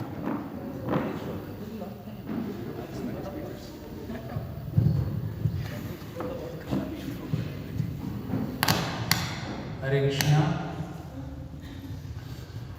Om Ajnanatimirandhasya Jnananjanasalakaya Chakshurunmilitam Jena Tasmai Shri Gurave Namaste Gurudevaya Shri Rupaya Priyatmane Shri Srimad Bhakti Vedanta Narayana Shri Krishna Leela Kathane Sudakshamadharjamadu Gunaischa Yuktam Swaram Varinnam Purusham Mahantam Narayana Shirsa माधुर्य उज्जवल प्रेमाढ्य श्री रूपानुग भक्तिदा श्री गौर करुणा शक्ति विग्रहाय नमस्ते। हे कृष्ण करुणा सिंधु दीनबंधु जगतपते गोपेश गोपिका कांत राधा कांत नमस्ते। तप्त कांचन गौरांगे राधे वृंदावनेश्वरी वृषभानुसुत देवी प्रणमामि। नमो महावदनाय कृष्ण प्रेम प्रदायते कृष्णाय कृष्ण चैतन्य नामिने गौरतसे। जय श्री कृष्ण चैतन्य प्रभु नित्यानंद श्री अद्वैत गदाधर शिवसादि गौर भक्तवृंद। Hare Krishna, Krishna Krishna, Hare Hare, Hare Ram, Ram Ram, Hare Hare. बोलो हरे Krishna Krishna, Krishna, Hare Hare, Hare Ram, Ram Ram, Hare Hare. First of all, I pay my obeisances to the lotus feet of Srila Gurudev Bhaktivedanta and Goswami Maharaj, to Srila Bhaktivedanta Kaman Goswami Maharaj, to Srila Bhaktivedanta Trivikram Goswami Maharaj, to Srila Gaur Govind Goswami Maharaj, Samast Rupanuga Guru Parampara, and Srila Bhakti Siddhanta Saraswati Thakur Prabhupada, whose appearance day we are celebrating today. Also, we are celebrating disappearance day of Srila Gaur Govind Maharaj, who is a great personality, and Saraswati Thakur Prabhupada is actually the source of all acharyas. because it is said that all the four acharyas were there in the Vigraha of Srila Saraswati Thakur Prabhupada.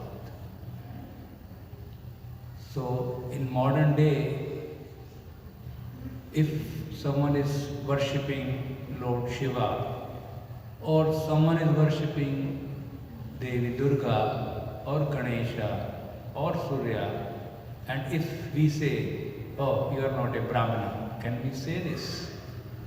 If a Brahman is worshipping Lord Shiva, can someone say to him, oh, you don't deserve to be a Brahmana? Saraswati Thakur Prabhupada was like that. He said, any Dev Pujak, if any Brahmana is worshipping demigods, then he is not a Brahmana. At his time, the debate or the Shastrarth or the different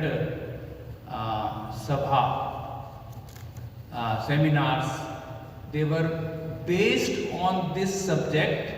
What is the difference between Brahman and Vaishnava? And when he would hear that this is the subject matter, so he would either go himself or send his senapatis, his Generals. Like Bhakti, like Madhav Goswami Maharaj or Nemi Maharaj, Bhakti Sarup Siddhanti Maharaj or Narsingh Maharaj. So how is this? I was very happy to hear Prabhupada speaking Gauravani Pracharini. Nowadays, general person asks in India, what actually is Sanatan Dharma? So Sanatan Dharma in nutshell is Gauravani. And what is Gauravani in nutshell? Krishnarthe akhil bhog tyag, Krishnarthe akhil chesta paraya. So when we came to Gaudiya Math in India, the system is that in the morning you go to any Sanatan Dharma temple, you go down to all the deities. Hanuman is there, Durga is there, Om is there, Shivji is there, Krishna is there, Radha is there, Ram Darbar is there. You put 1 penny, 1 rupee is there, and do pranam and come back to your house. But when we came to Gaudiya Math, so I requested Premanand Prabhu because I did not know Gurudev and he's such a high personality, I did not know. So I requested Premanand Prabhu that I want to stay in mud. So you give me some service. So he said, you cannot broom, I know. So you should not broom. You cannot clean toilets, I know. You should, okay, no problem. So you do paribeshan. You distribute prasad. So, Krishnarthe akhil chesta paraya. My Sanatana Dharma began by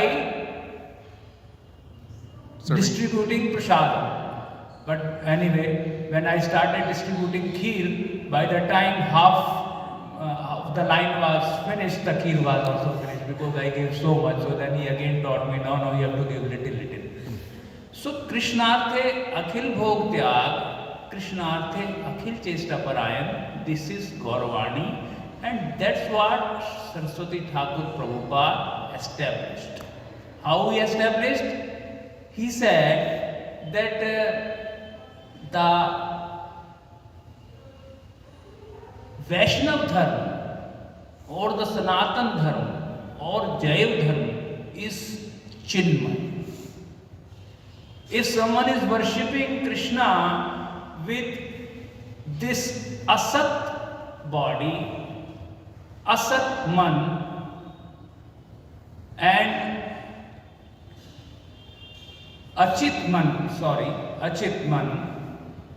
and without any inspiration from inside, just like if you pay some salary to professional pujaris who are there in the Smartha temples, so they are worshipping, they are offering, but no inspiration. No heart. No heart. So, Saraswati Thakur Prabhupada, he said that the Vaishnava Dharma is complete Chinmay, and only Krishna will accept service when he is served by this level, Chinmay level. So our Vaishnava Dharma is not on the level of body or mind. So then the natural question arises, then our body, even though it is material, how can we engage it into the service of one who is Satchidananda? Body is material. So The leg has to face you. There we go. Take it. So, to establish that body cannot be neglected in serving the Satchidananda Vastu, even though it is material, then how can body be utilized into the service of Satchidananda? So, Saraswati Thakur Prabhupada established Daiva Varnashram Dharma. You see, Atma is Chinmay, mind is not Chinmay. Sharir, body is not Chinmay. Then how can body be engaged? It can be engaged through Varnashram Dharma. So, seeing the qualification of every newcomer who came to Math, Gurudev engaged them into different services. One was good for writing, another was good for publishing, another was good for serving deities, another was good for running into the market and doing shopping. So this is what, according to nature, the body is being engaged. And then about the mind, if Jiver Swarup Hoy Krishnera Nityadas, if the identity of Atma is the eternal servant of Krishna, then what is the engagement of mind? How shall we engage the mind? Because mind is, of course, a material product. So Saraswati Thakur Prabhupada, to tell the Mayavadis and the general public that the mind, you cannot trust your mind and it is never be engaged into service, or by the mind you cannot become a Brahman. So he wrote a very nice song. What is that?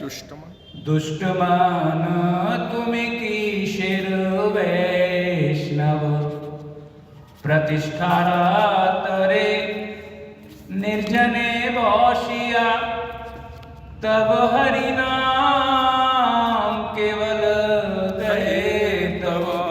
No matter what, we are chanting 1 lakh name every day, but if we are on the level of body and mind, hankering for so many things, hankering for prestige, why he insulted me, then all that Harinam is what? Naam aparad. So Saraswati Thakur Prabhupada clarifying what is the identity of a bona fide mind. How can we engage the mind? So he is writing,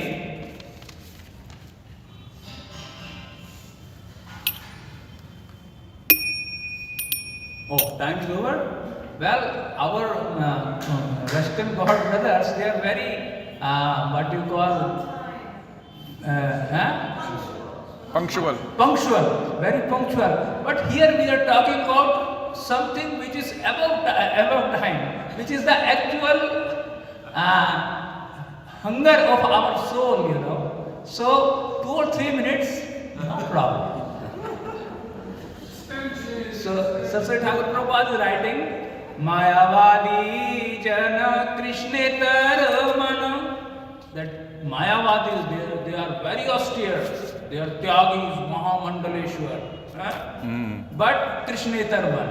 Their man is not in the service of सच्चिदानंद। मायावादी जन कृष्णेतर मन, मुक्त अभिमाने से निंदये वैष्णव। They think they have been liberated and they are always criticizing Vaishnava. Just like Prakashanand, he criticized Mahaprabhu. Why you are dancing and chanting like a madman? He thought he himself is liberated. And then Mahaprabhu told him, no, my Gurudev told me that you are a fool, so you should always dance and chant. Anyway, Vaishnaver das tav bhakti as. Who is he addressing to? Saraswati Thakur Prabhupada? To the mind.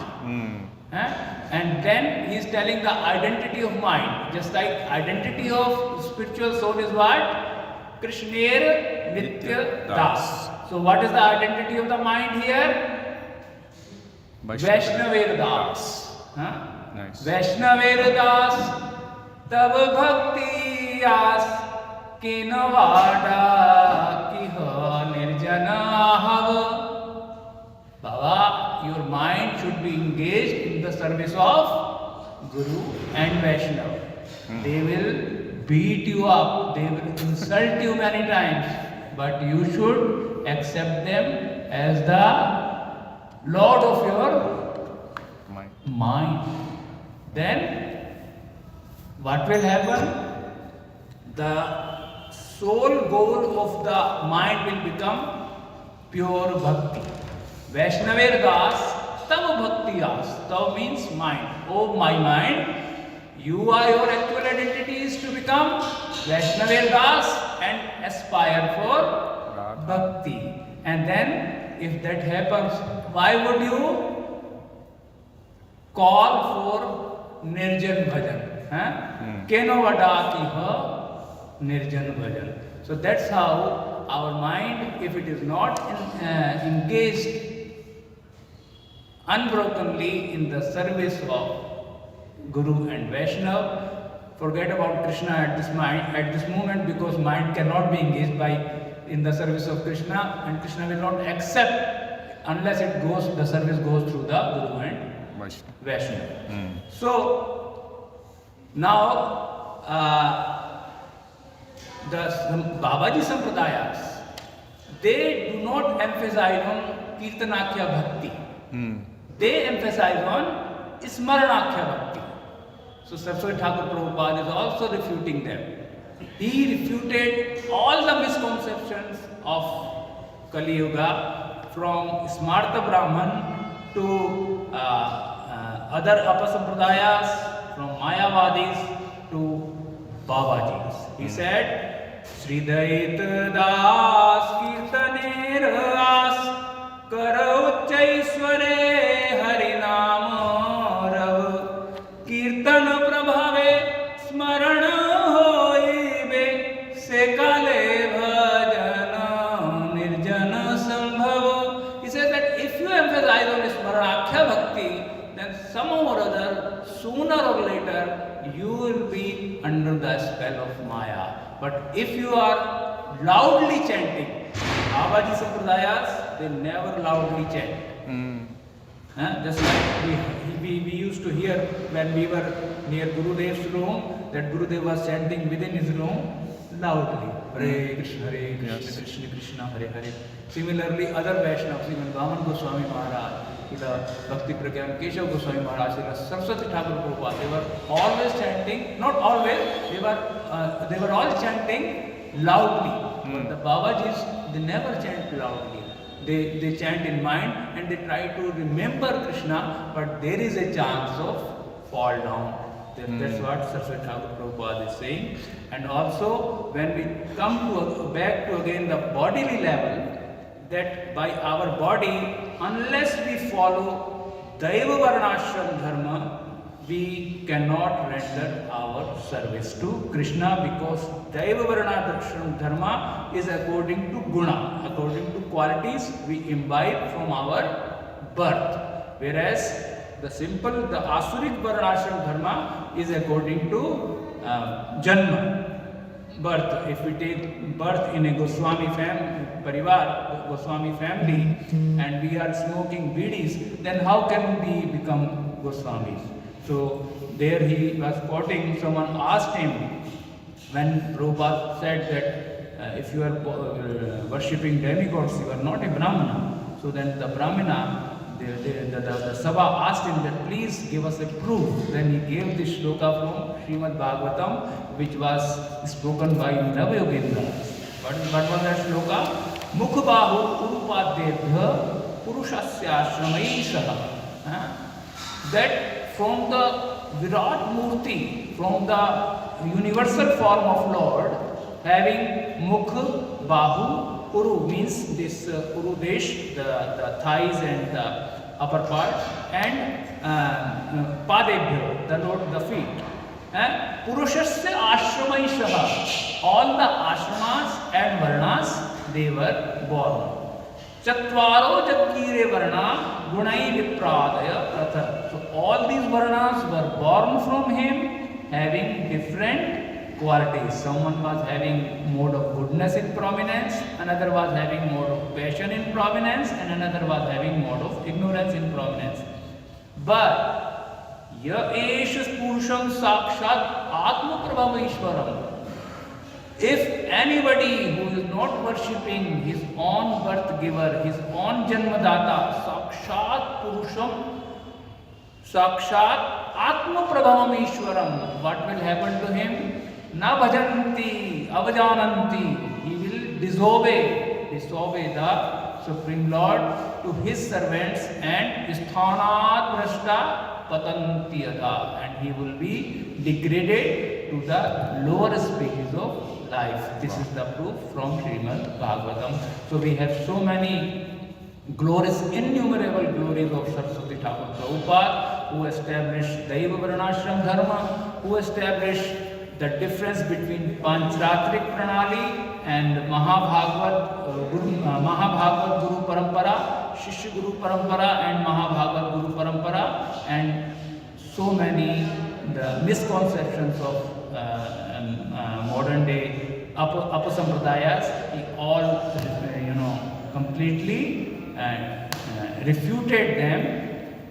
So we pray to the Saraswati Thakur Prabhupada's lotus feet that he will give a sprinkle of his mercy to us through our Guru Parampara, through our Gurudev, because without taking the shelter of our Srila Gurudev, we cannot really know who is Saraswati Thakur Prabhupada. And also Srila Gaur Govind Maharaj, I only attended his one lecture. By good fortune, I was in Singapore, and my friend drove me there that some Mahatma has come from India, so we should attend his lecture. So as he started lecture, it was my very favorite subject matter, maybe coming from a past birth or I don't know. He was talking about 12 rasas. And in those 12 rasas, he was telling which is the presiding deity of which rasa. So just like Meen Avatara is the presiding deity of Vibhatsa rasa. Disgusting, because Pralay Kal, it's very terrible. And then Kurma Avatara is Adbhut rasa, Vismay, because the back, the peat of Kurma is bigger than the earth planet, Mandrachal Parvat. And then Varaha Avatara, he said it is, Varaha Avatara is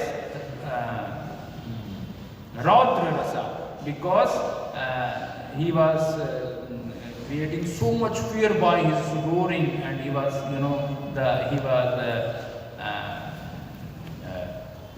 defeating Hiranyaksha, and the blood was coming. And Narsingha Avatara. So I thought that Narsingha Avatara is very ferocious, but he said no, Narsingha Avatara is presiding deity of Vatsalya rasa, because from there the Vatsalya begins when Narsingha Bhagwan, he takes Prahlad Maharaj in his lap, and then he affectionately is caressing him. So he is the presiding deity of Vatsalya rasa, and then he established how Krishna is the only presiding deity of Madhurya Rasa. Whereas Narayana is Dasya Rasa, because always he is being served in Dasya, or he himself is in the mood of Dasya, because he was also kicked by Bhrigu Muni and he touched his feet. Just like in the morning we sing Mangala Nishant Leela, Mangala Udoy, Mangala Arati Jagi, Bhakat Hriday, Tumar Nidray Jiva, Nidrit Dharay, Tav Jagarane Vishwa, Jagarit Hoy. Whose Arti is this? This is Arti of Radha and Krishna. Because in Narayan Loka there is no change. Narayan doesn't sleep. But to talk of sleeping, it doesn't even change the side. He never takes the karvat. So anyway, different rasas he was enumerating, and it was very happy to hear Srila Gaur Govinda Maharaj. But anyway, later on, by the time we came to ISKCON, he had disappeared. Tirubhav Leela. Anyway, Gaur Premanande.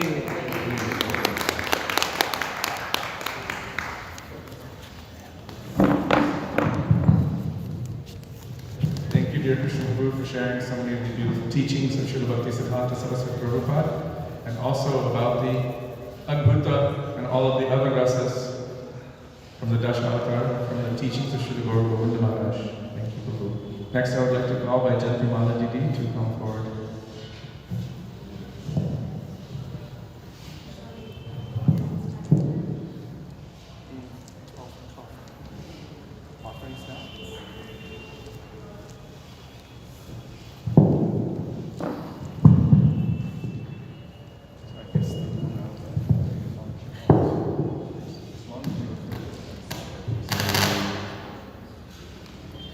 Gyantimirandasya Gyanjana Shalakaya Chakshun Tanjina Tasvaishu Gurve Namaha Gurve Guru Chandraya Radhikaya Tadalaya Krishnaya Krishna Bhaktaya Tadbhaktaya Namo Vanchakalpatarubhyas Chakripa Sindhubhya Eva Chapatitanam Pavanebhyo Vaishnavebhyo Namo Shri Krishna Chaitanya Prabhu Nityananda Shri Advaita Gadadhara Shivasari Gaur Bhaktavrinda Hare Krishna Krishna Krishna Hare Hare Hare Ram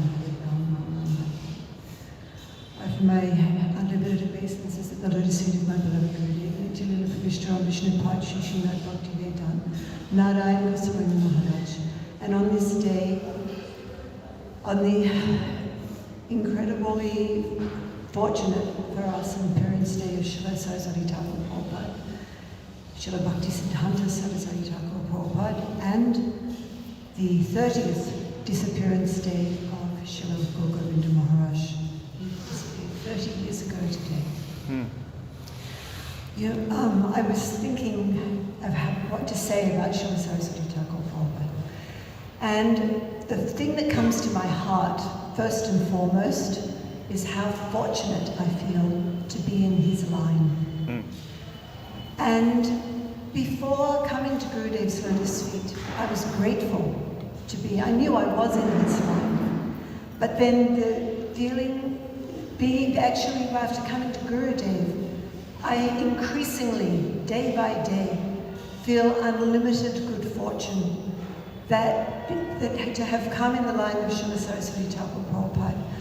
What is that line? He emphasizes this again and again. It is the delivery of the pure Shabda vibration from the spiritual world, Shabda Brahma from the spiritual world, coming to this world in an unbroken line of disciplic succession. And that Shabda Brahma is transmitted from the perfect speaker to the perfect hearer, as exemplified in Srimad Bhagavatam, when Maharaj Parikshit heard from Shukadeva Goswami, the perfect speaker, the perfect Shukadeva Goswami, and who else was in that audience? Sutta Goswami, another perfect hearer. and who was in that audience, Shonak Rishi, another perfect hearer. And that way the disciplic cessation has very carefully come down, pure, and then it finally comes even to us. And I was thinking of Gurudev's Vyasa Puja we had recently. I was looking around the room at everybody, and I was thinking, how incredible that I'm in a room of so many people who've heard this pure sound vibration coming from somebody who's qualified to give it. And because it's so pure, even though we're just not fully, we're not like Srila Saraswati Thakur Prabhupada explains, that perfect reception is when the speaker is realized, he speaks, and the hearer has full realization as he's speaking. Not like I can only speak for myself when there's this awfully long time, who knows, not yet attained that point where I'm actually realizing what Gurudev said. But that's the proper transmission. So to have come into the presence of Gurudev, and once having heard it, everything becomes so alive in one's bhakti. And I think that's what I was noticing on the day of Srila Gurudev's Vyasa Puja, how enthusiastic so many people are 15 years after Gurudev leaves this world, how they are, because they've heard that pure sound vibration coming from his lotus mouth. Even if someone doesn't have a lot of association with Gurudev, if they've never had that, but if they've heard that pure sound vibration even once, and that sound vibration is there. Srila Saraswati Thakur Prabhupada describes that the Bhagavan sends, he inspires his emissaries to come and give us that sound vibration, give us that mantra, give us that Harikatha, and that awakens something in our heart. So I'm even looking at myself like I'm a million lifetimes away from being able to practice Raganuga Bhakti. But because of Gurudev, because you're in contact with that personality who is living that thing, that he is doing that. So then some curiosity has finally come as to what it is. When one day will I be actually able to practice that? I'm so far away. But because of the pure sound vibration, so this is the great emphasis of Srila Saraswati Thakur Prabhupada again and again, that this sound vibration has to be fully pure. There was never anything external in his mission. He never gave any importance to anything external. And there was once a devotee named Bhakti Vilas. Param Gurudev writes of this. And this Bhakti Vilas, Param Gurudev said, we never saw him display any skill in any particular area in his whole life. And the senior devotees would mock him and make fun of him because he was apparently not so active or not so intelligent. And Srila Prabhupada Saraswati Thakur, when he saw this, he became infuriated and he was yelling at them, oh yes, I'm such a great orator. Oh yes, by my Harikatha, so many have come to Bhakti. And he was showing them, oh, I am so learned, I have given so many classes, and I have influenced so much. He said, none of this means anything. He said it's the loyalty within the devotee's heart. That's the transmission of this Shabda Prana. It's transmitted through the internal dedication, the internal loyalty one feels to Sri Guru, not how much one knows, not how erudite one is, not how many shlokas, not how much big preaching, or how many books, or how many preparations cooked, or no quantity. It's all a matter of internal. He gives Param Gurudev gives another example of Srila Prabhupada Saraswati Thakur. He said there was a devotee named Panchanan, and he was very simple, illiterate. And Srila Saraswati Thakur, there was another devotee who was highly learned, and he would write in such a way that it would influence many people. When this very learned devotee encountered a weakness of heart, and he left to go back to Dhaka, Srila Prabhupada didn't even really notice. But if this Panchanan was ever out of his sight, he would wonder where he had gone. So that the root fiber of the aptitude for really receiving this message is the internal, not external, the internal, deep dedication one has to Shri Guru. And then the more that is in line, like we saw with Srila Gurudev, we've seen it. We see it with Srila Gaur Govinda Maharaj. We see when this current is really, when the Shabda Brahma is alive in someone's heart, they are alive. You look at Srila Gaur Govinda Maharaj, how alive he was. Years and years and years after Srila Prabhupada left this world. So many others, because it depends on the recipient also. So many others may have, become unenthused in the path of bhakti, but not him. Because he was the proper recipient of this sound vibration. And so his heart was alive, his enthusiasm ceaseless. And even in that last darshan, even though he was speaking very, very softly, it was alive. His eyes were alive.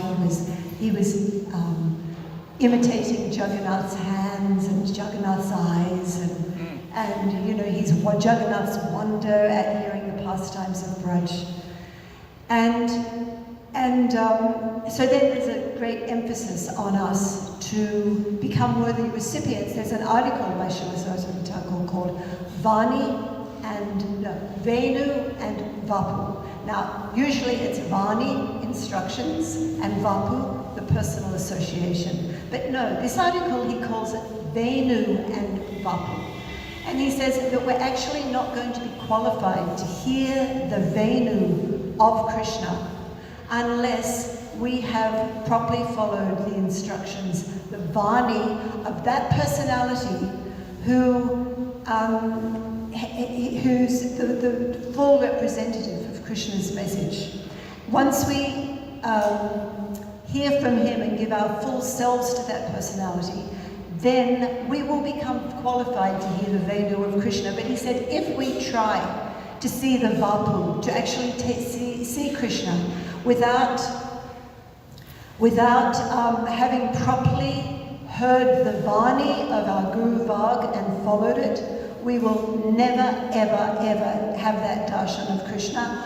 All that will happen is that our material desires will increase.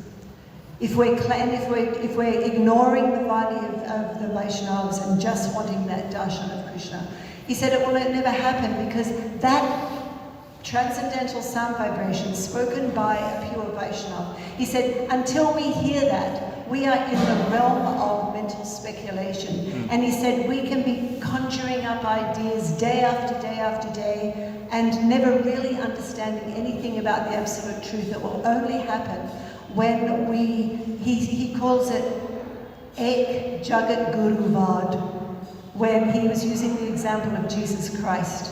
He said there's one Jagat Guru. Some say Jesus Christ is the one and only Jagat Guru. And we can apply it to Ritvik also. Yes. There's one personality and no one after that. And he said in this way the current will completely dry up. And this is something that Srila Gaur Govinda Maharaj very much opposed. He emphasized the importance of pure sadhu sangha so much in hearing from Shri Guru.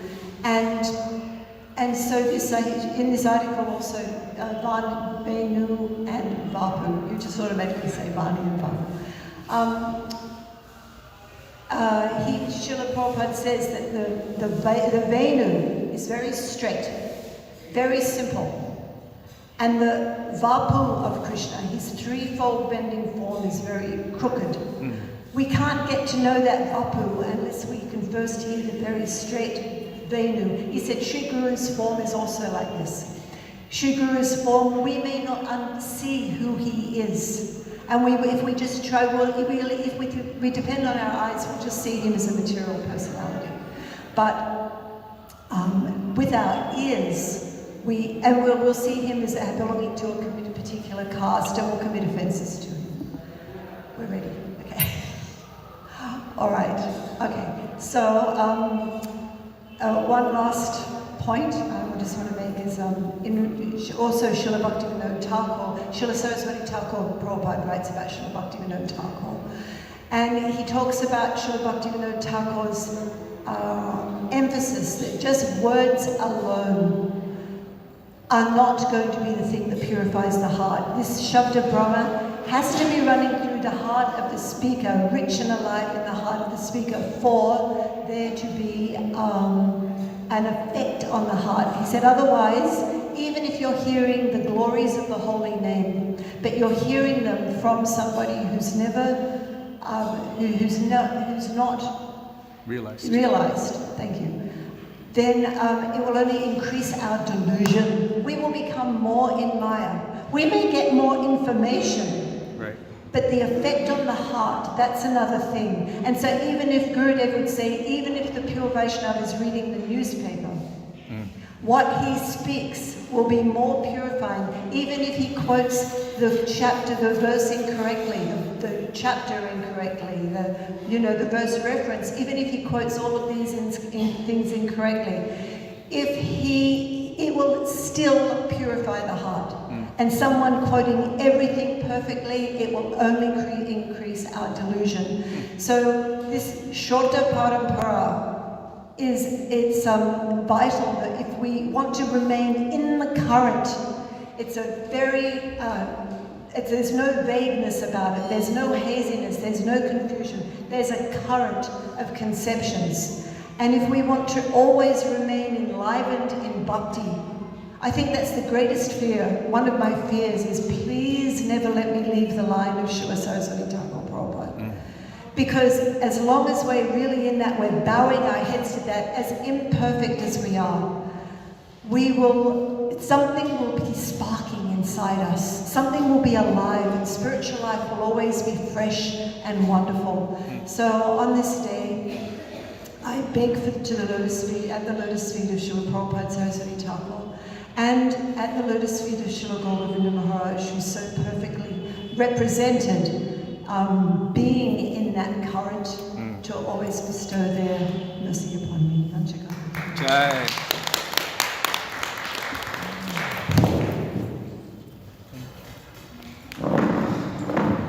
Thank you very much, Vaikuntha Mala Didi, for sharing.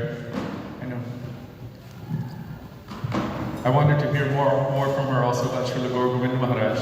You heard how she was explaining Srila Gaura Govinda Maharaj's persona in that last darshan. She was able to so accurately describe that because she was witness. You can't now? Okay. You sure? I mean,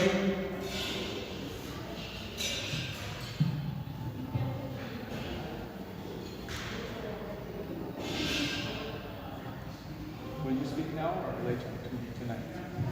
Okay, Shashikala Dini will speak something now. She also had extensive association with Srila Gaura Govinda Maharaj, and she's also a disciple of Srila Bhaktivedanta Swami Prabhupada, so her Param Gurudev, Srila Bhakti Siddhanta Saraswati Thakur Prabhupada. I was just telling very quickly how Vaikuntha Mala Didi witnessed personally these mannerisms of Srila Gaura Govinda Maharaj, so she was so accurately able to explain how his form was, how his mood was when he was expressing these things. So I'd like to hear more, maybe this evening, if you'll be present. Oh. We need to hear it more and more, every time. Jack.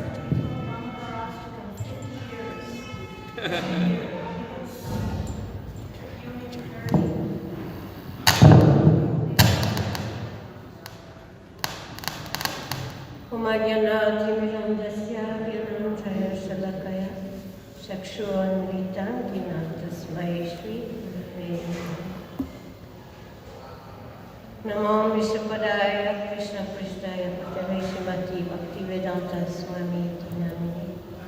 Namaste Saraswati Devi Gauravani Pracharini Vishesha Shunyavani Pashatya Krishatani. Namo Vishwapadaya Krishna Prasthaya Bhutale Srimati Govinda Swami Namini. Namo Vishwapadaya Radhikaya Priyatmani Srimad Bhakti Vedanta Narayan Goswami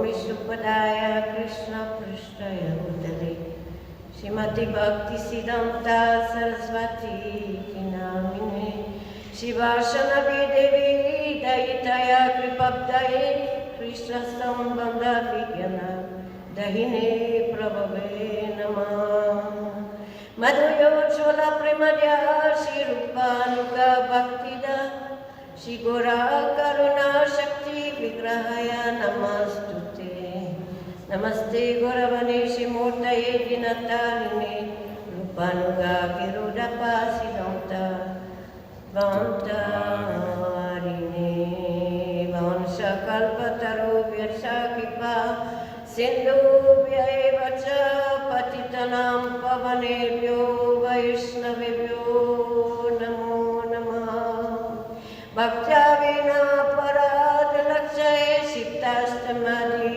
Tarangomati Kripa Maivam Saranam Prapana Vinde Namaste Charana Ravindam Trinadapi Sunichina Taro Rivasa Shnuna Manina Manadina Kirtanya Sadari Jaya Shri Krishna Chaitanya Prabhu Nityananda Shri Advaita Gadadhar Shivasadi Gaur Bhakta Vrindam Hare Krishna Krishna Krishna Hare Hare Hare Rama Rama Rama Hare Hare Innumerable most grateful obeisances to our Sri Guru Varga, Rupanuga Guru Varga. All of them. May they accept a few words of this fallen soul who has no capacity to glorify. But if I am reading even the pranam mantra of Srila Bhaktisiddhanta Saraswati Thakur Prabhupada. Oh, such amazing thing. Is most dear to Krishna, Radharani, Shivashana Devi. I offer pranam to Shivashana Devi, Daita Das, manifestation of an ocean of mercy, who bestows realization of our eternal relationship with Krishna. Krishna Sambandha. It started by Bhaktivinoda Thakur, who wrote him a letter that before he left, you must absolutely crush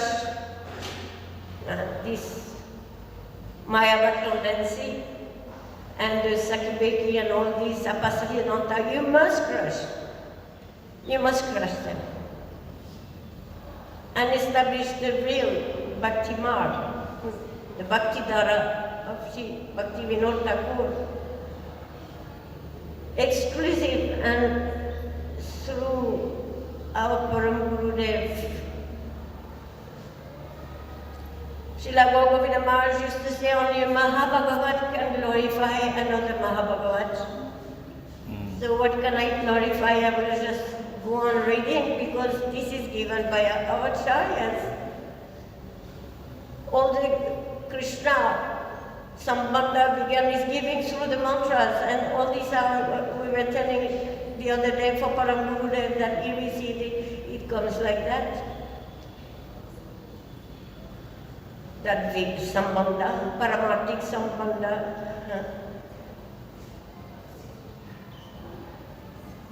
How dear is a Vashan with him,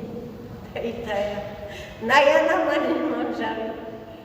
The most transcendental, merciful glance of Srimati Radharani appeared on this planet to bestow the mercy, to bestow a causeless mercy. She is Karunamaya.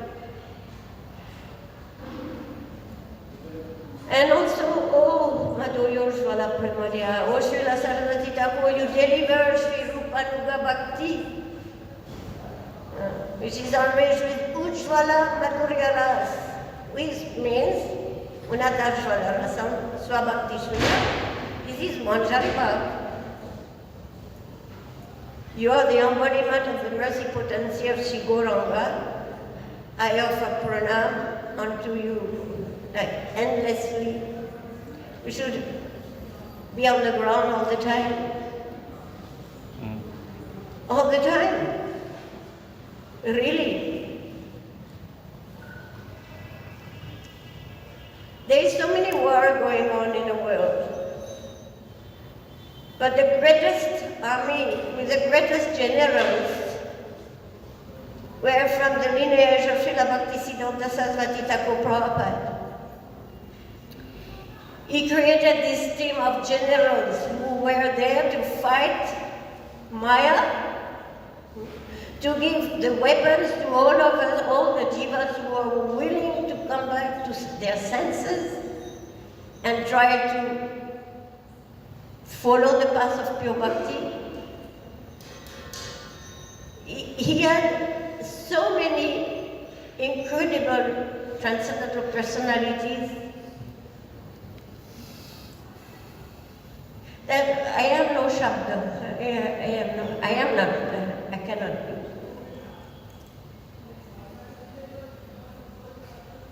When they appear in this world, like Bimal Prasad Datta, with Brahman's right, I don't know, I could not hear the kata before, but maybe it was said, Yes. so I will not repeat.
Move and names.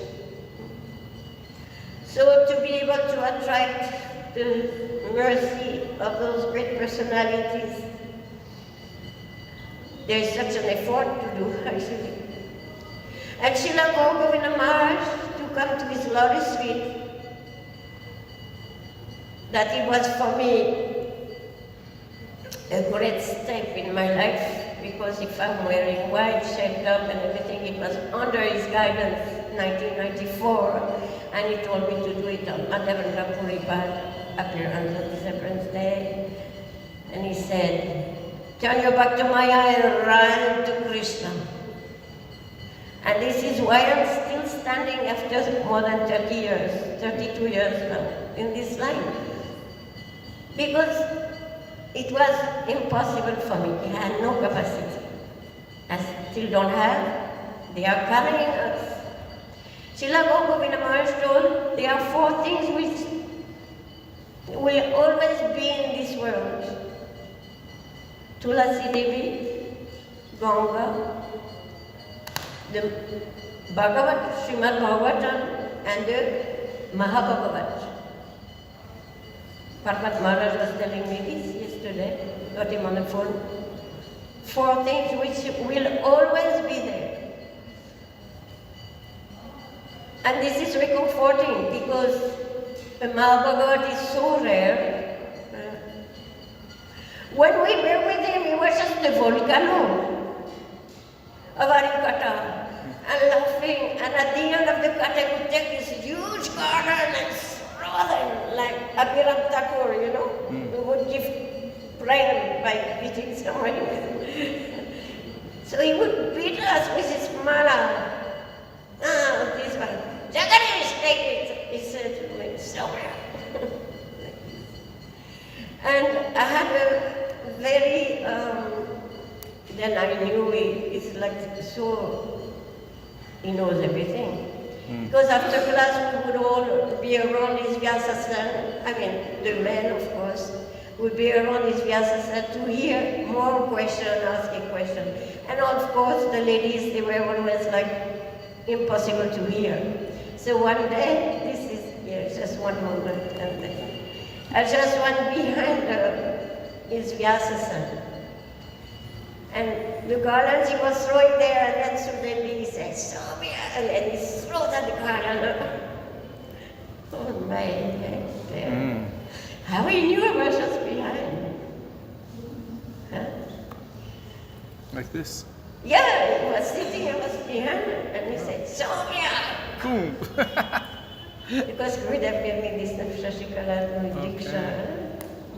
But the name I received from Prabhupada on behalf of Prabhupada was Soumya Divyasi in his country.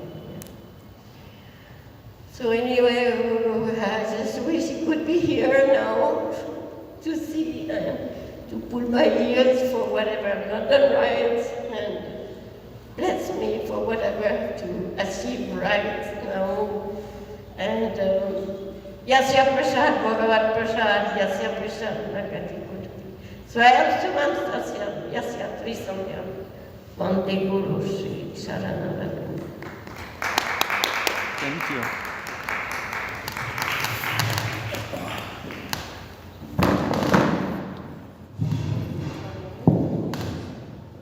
Thank you, Shashikala Ji, for speaking and sharing about Saraswati Guru Maharaj.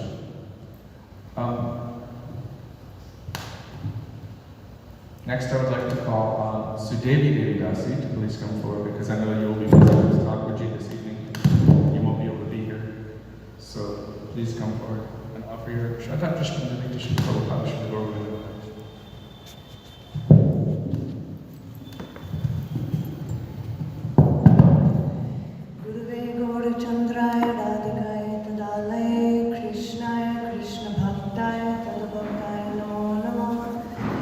अज्ञानतिमिरान्धस्य ज्ञानञ्जनशलाकया चक्षुरुं मिलितं येन तस्मै श्रीगुरवे नमः वञ्चाकल्पतरुभ्यश्च कृपासिन्धुभ्यैव च पतितानां पावनेभ्यो वैष्णवेभ्यो नमो नमः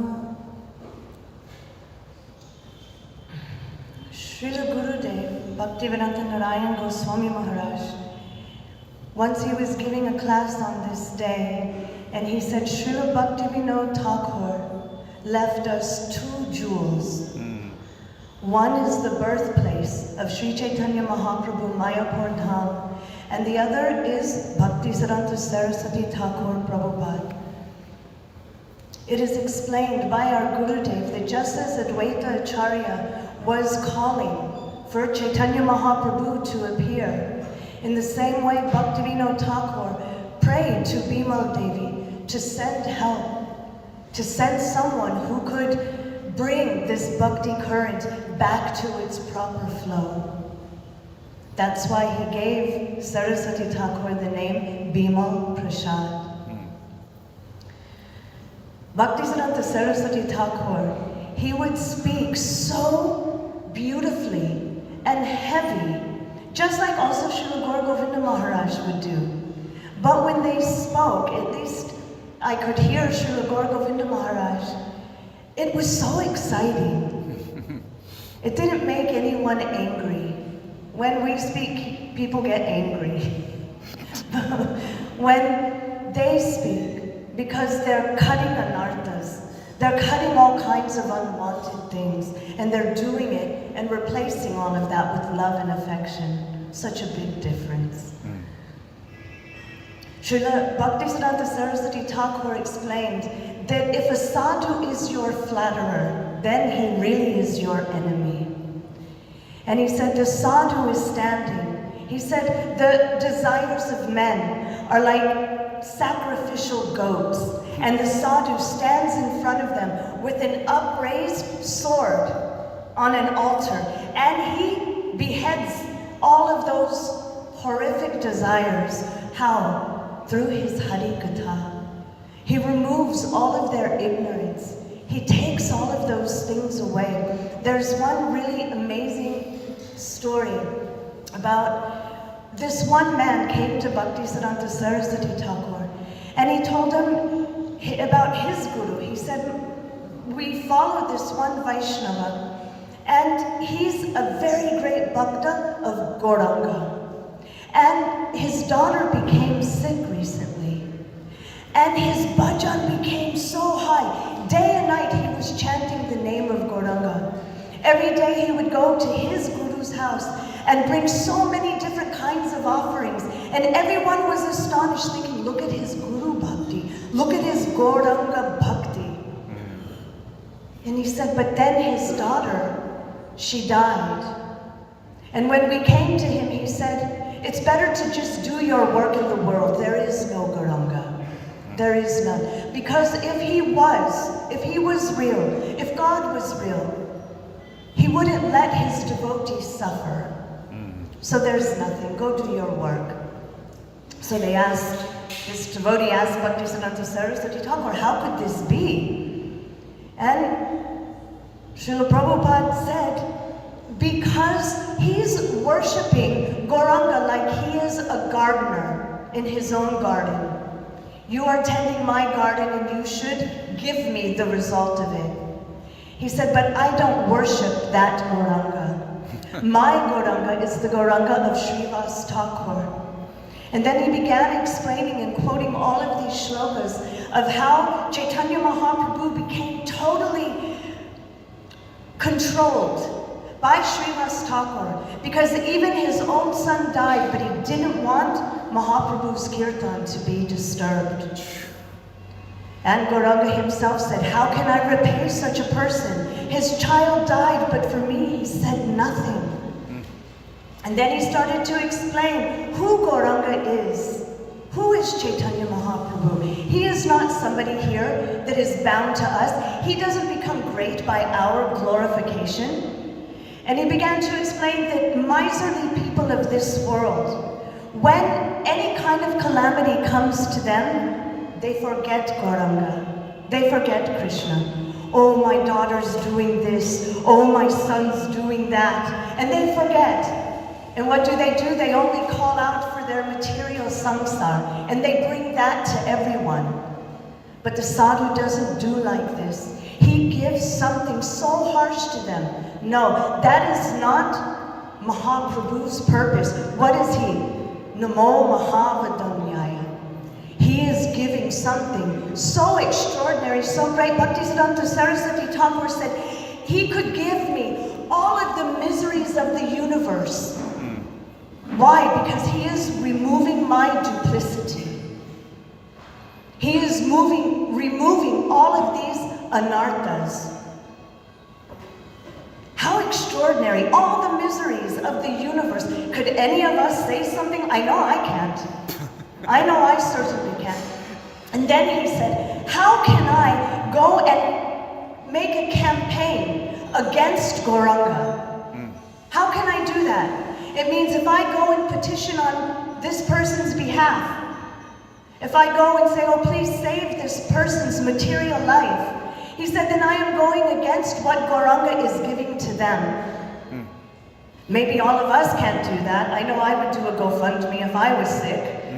I couldn't just take that mercy of Gauranga. But in his vision, he was seeing what is best for that person. Sri Chaitanya Mahaprabhu was showing him that's not his daughter. This isn't his family. He was giving him mercy, but he rejected that mercy. So we say, give us all of these miseries again and again so that we never forget you. And then he began to explain who Chaitanya Mahaprabhu is. He said, Gauranga did not descend to help us jivas in our material lives. Obviously, he said it in a very eloquent way. But he said he didn't descend for this. Who is Gauranga? He said he is that personality who has been, he said, the effulgence of Srimati Radharani has completely covered him. And they are embracing so deeply that he has become Gauranga. That's who he is. He's not come for our glorification. What is that? It's nothing. We've heard so many times. Who has the right to glorify such a personality? Those who know such a personality. He doesn't need our glorification to make him great. And Saraswati Thakur said that was his problem. He thought that his glorification of Mahaprabhu was actually making Mahaprabhu glorified. Oh, now he will be known everywhere because he saved my daughter. So extraordinary. That's only one little Leela. And his katha went on and on. This devotee started to ask him, but then how do we know who is that personality, who is a true devotee of Gauranga? Then he started giving Guru Tattva. So hopeful, so astonishing, so beautiful. So today is also the day of Srila Gaur Govinda Maharaj. Srila Gaur Govinda Maharaj was the most astonishing personality. He appeared in Gadai Giri in a family of great kirtaniyas. And we hear that kirtan from him even to this day. He was such an extraordinary sevak of his own guru. Today we were hearing how everyone was against him. I remember seeing a lecture. I was with one of his disciples, and it was the last GBC meeting that he had been to. And he said, on Jeev Tattva, they are wrong. On Maya Tattva, they are wrong. They are wrong on these tattvas. They are voting on them. Tattva is tattva. There are no two opinions. Truth is truth. And then he said, but they won't let me speak. They have an axe above my head. They won't let me speak. And then he said, so I will ask Gopal. I will ask. Such an extraordinary Ask person. him what? Srila Prabhupada told him never to leave ISKCON, but he couldn't preach. He couldn't do his seva to his Gurudev. Srila Prabhupada, our Srila Bhaktivedanta Swami Prabhupada, he said, what is the need for so many twinkling stars in the sky? One moon is sufficient. And we can see even today that he shines so brightly, Srila Gaur Govinda Maharaj, and our Prabhupada and our Guru Parampara shine so brightly as those emissaries of Bhaktisiddhanta Saraswati Thakur. And as Vaijayanti Maladidi spoke, we are so fortunate to somehow or other be connected to this Guru Varga. I would only say that being in the Bhakti Vinod Dhara, not just the Saraswat Dhara, because many different opinions may be there, but if we are under the Bhakti Vinod Dhara, Gurudev would say this, the Bhakti Vinod Dhara, never leave that. Always be in the shelter of Bhakti Vinod Thakur, because automatically we will be in the shelter of Srila Bhaktisiddhanta Saraswati Thakur and our Guru Varga. Vancha kalpatarubhyascha kripa sindhubhevcha patitanam pavanebhyo vaishnavebhyo namo. Did I go over? No? Perfect. Thank you very much, Sudeti, for sharing some very straight, strong teaching of Srila Bhaktisiddhanta Saraswati Thakur Prabhupada. Next, I'd like to call Savitri Didi to please come forward.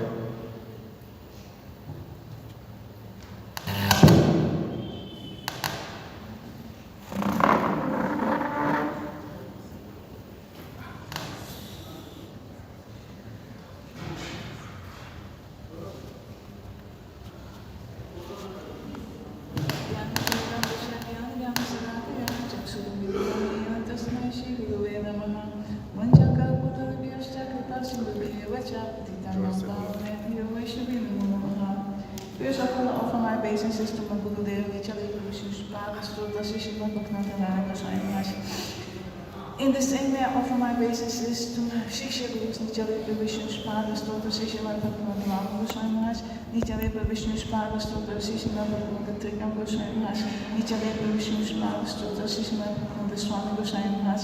I offer my obeisances to Shri Govinda Swami, whose disappearance is today, and to Sri Bhaktisiddhanta Saraswati Prabhupada, whose appearance day it is today. So, many things has been spoken. It was very beautiful. One thing Sri Govinda Swami was saying, that the seed of faith is mercy of Sadguru.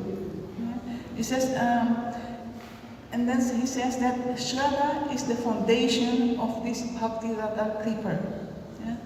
So then he says, what is Shraddha? Shraddha means deep faith in the words of Guru and Shastra. And because without having this faith, we cannot come into this line, that is for sure. So there is always something like faith, and this is coming by the mercy of Guru. Yeah? Because Guru said also, when somebody was seeing some cows somewhere, I said, what is the fate of these cows when they see Sadguru? Then Guru there says that he infuses, you know, a little bit of that faith in their heart, and in the next life, in the birth, they will start, you know, this line. So it is very important to have this faith. It means to continue. So how are you going to continue this faith? Just by listening and to be in the area of Sadguru. Because Guru also said that automatically from the transcendental body of such high-class Vaishnavas is pouring out mercy. So it automatically hits our hearts. Yeah? And in this way we get purified and we get like, we become knowledgeable, we get some realization. Yeah? Like in Bhaktisiddhanta Saraswati Prabhupada, his Pranamanta also, he's saying that in this mantra it is said that he's giving this realized knowledge, Sambandha Gyan, relationship between you and Krishna and all others. Yeah? Because this is very important, because if we don't have any relationship with Krishna, then our base will be like a little bit loose. Yeah? Because that is the standard faith. And then also our Shri Bhakti Priyankesh Goswami Maharaj, he's saying there are so many ghats. So it means people he's saying this in Mayavadika Jivana, there are so many ghats.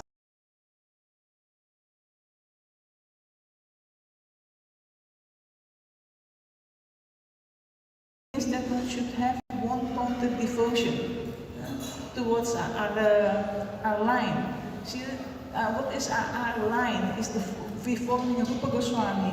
And where is Srila Bhaktisiddhanta Saraswati Prabhupada is drinking that water from that cup of Srila Rupa Goswami. So it is very, very important to follow this line, otherwise you will be quickly deviated. And there was one Shashikala was saying something, I remembered something about one devotee who went to one Babaji and one Mamaji, you know, and then somehow he met Srila Bhaktisiddhanta Saraswati Prabhupada, and Srila Prabhupada warned him about his association with these persons. And in the night time he got a glimpse that these two persons, like two tigers or something, were attacking him. Then at that time he shouted Prabhupada, and he came back to his senses, and at that time he left this association and went to Srila Bhaktisiddhanta Saraswati Prabhupada. So this is, I don't know, it was this type of this story. Yeah? So it means we have to be always in good association, otherwise we will be deformed by all this apasiddhanta, which people are spreading. And this is not what Sadguru comes to give us the reality, the truth. The truth of who we are and why we should follow that line. They're not forcing, but they're giving this tattva, they're giving this knowledge in full force, and that's why they will never deviate from this tattva, from this knowledge, because it's come from the Supreme Lord. So everything what they are saying is the Supreme Truth. So we have to, as Balajivas, we have to accept this. If we cannot accept it, then our relationship with Sadguru, with the Guru Parampara, will not be established. It will be for a short time, and after that you will walk away automatically because there is no faith. Srila Govinda Swami, he said, he said, Sadguru is like this, that he sees the suffering of all the jivas, and his heart is bleeding. And and due to this, he wants to preach, he wants to give. So this is how Govinda Maharaji was a really, really powerful speaker. He was going here and there, although they tried to shortcut him and whatever, but factually speaking, he didn't care. They closed the doors for him in many, many temples, but other places were open.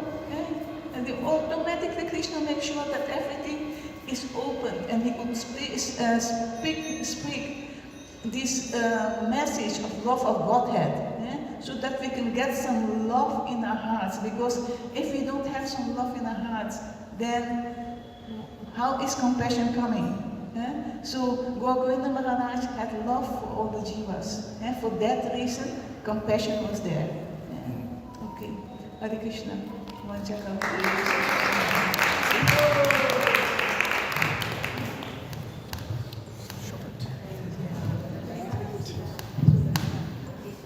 Thank you, Savitri Didi. Where's Pujari Prabhu? When is Guru Puja now?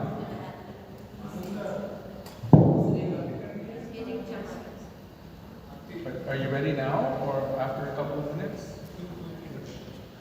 Bakula Didi, would you like to speak now, or would you like to speak in this evening? Because I think the time might be short now. I just don't want...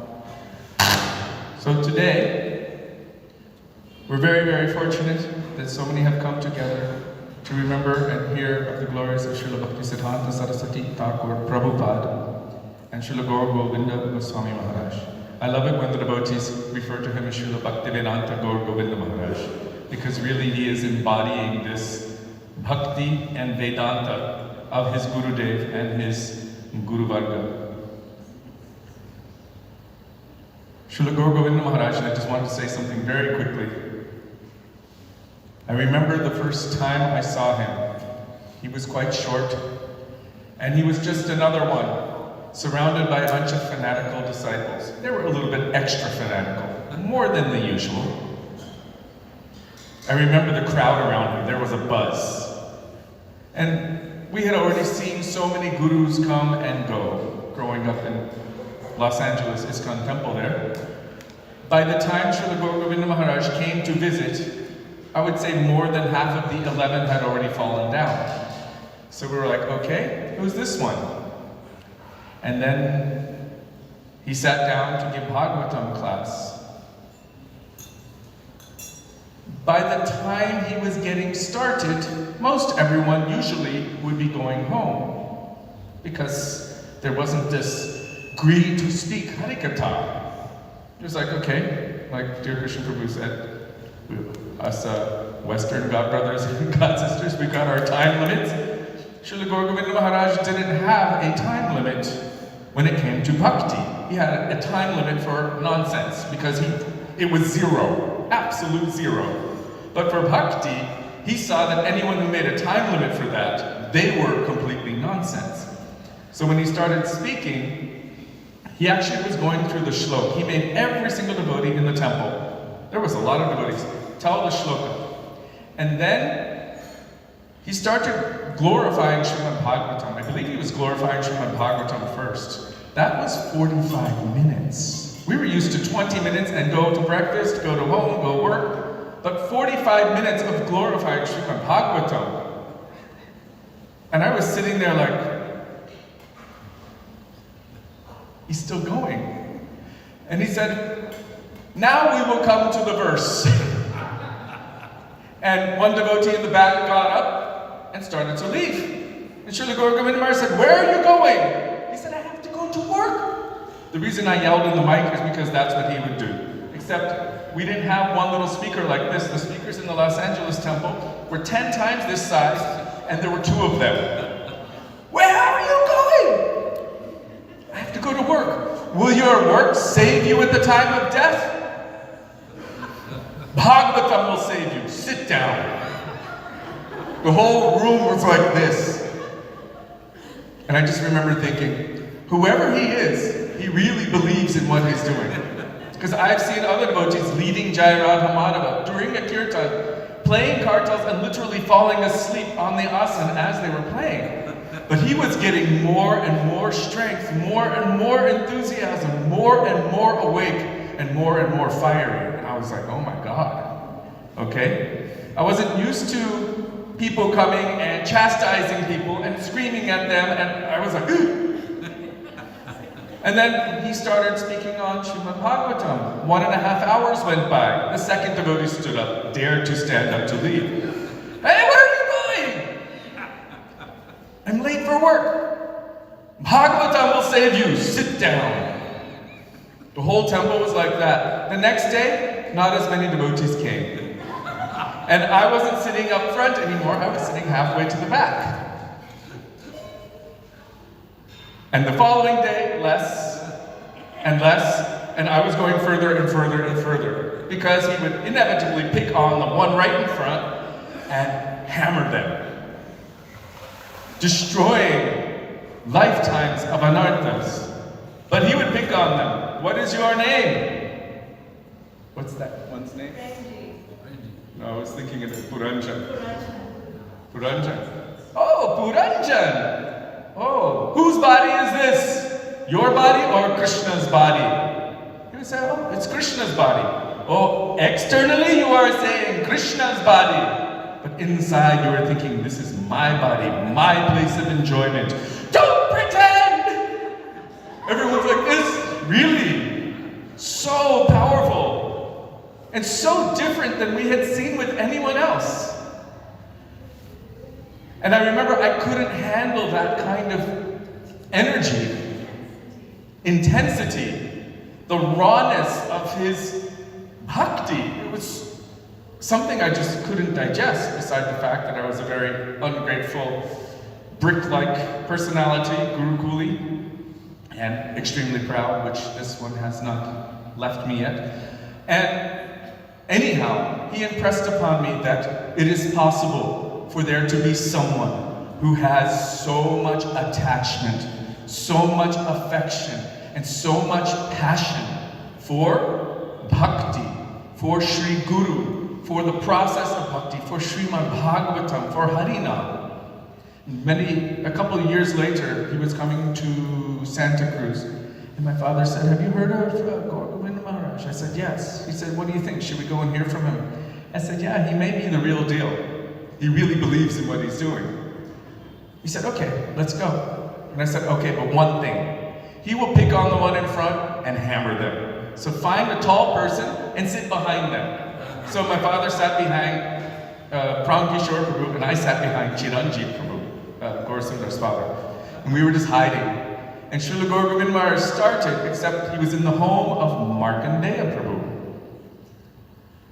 He was so unafraid that although his host was there, offering him a place to stay, offering prasadam, and making the venue, Markandeya Prabhu! Are you happy? Enjoying stool? Eating stool? Like this. He was just hammering him, like, I was completely shocked. And we were just sitting there. Wow. This personality was no ordinary personality. Srila Gaura Govinda Maharaj. Complete conviction in Krishna, in his Gurudev, in the path of bhakti, and absolute zero interest in anything of this material world. Zero. Nothing. No attraction to it whatsoever. So, are we ready for it? So, we will continue this evening with the glorifications and remembrances of Srila Gaura Govinda Maharaj and Srila Bhakti Siddhanta Saraswati Prabhupada as we have received from our Guru Varga. So, on this day, I pray in the dust of the lotus feet of Srila Gaura Govinda Maharaj and Srila Bhakti Siddhanta Saraswati Prabhupada that may they be merciful to us. May they, well, for me, I have to be careful. Am I ready to receive that Mahaprabhu? Maybe not all at once, but may they gradually help me to come out of this material conditioning and accept their mercy. It is very frightening, actually, when we look deep within our hearts. Are we ready and willing to accept that? Truly. He is. He is. Am I ready and willing to actually accept that? To give up everything that I think is dear in this world for completely surrendering to Krishna. But may they begin to awaken a desire within my heart to be able to accept that mercy. Srila Gaura Govinda Goswami Maharaj ki jai. Srila Bhakti Siddhanta Saraswati Thakur Prabhupada ki jai. So now we will have Guru Puja and then Arati and then Mahaprasad. And this afternoon we will start again with the bhajans at 4 o'clock, hopefully finishing by 5 o'clock with the bhajans so that we can have some extended time to discuss and remember their glories. Jai. Hare Krishna.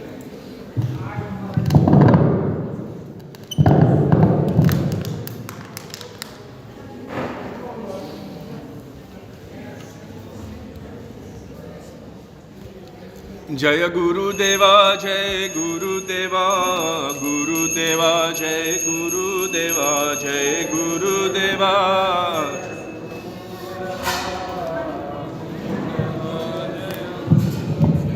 Jaya Guru Deva, Jai Guru Deva, Guru Deva, Jai Guru Deva.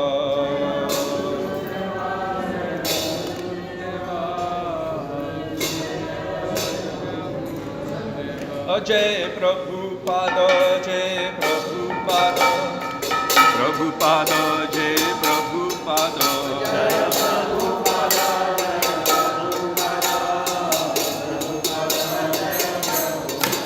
Jai Prabhupada, Jai Prabhupada, Prabhupada, Jai Prabhupada, Jai Prabhupada.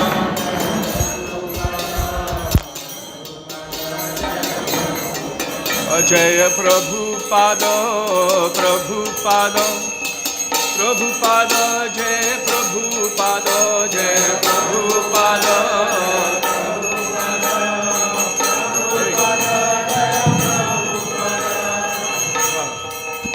Guru Parampara, Guru Parampara, Parampara.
Shri Radha Gopinath Sachinandana Gaur Hari Ki.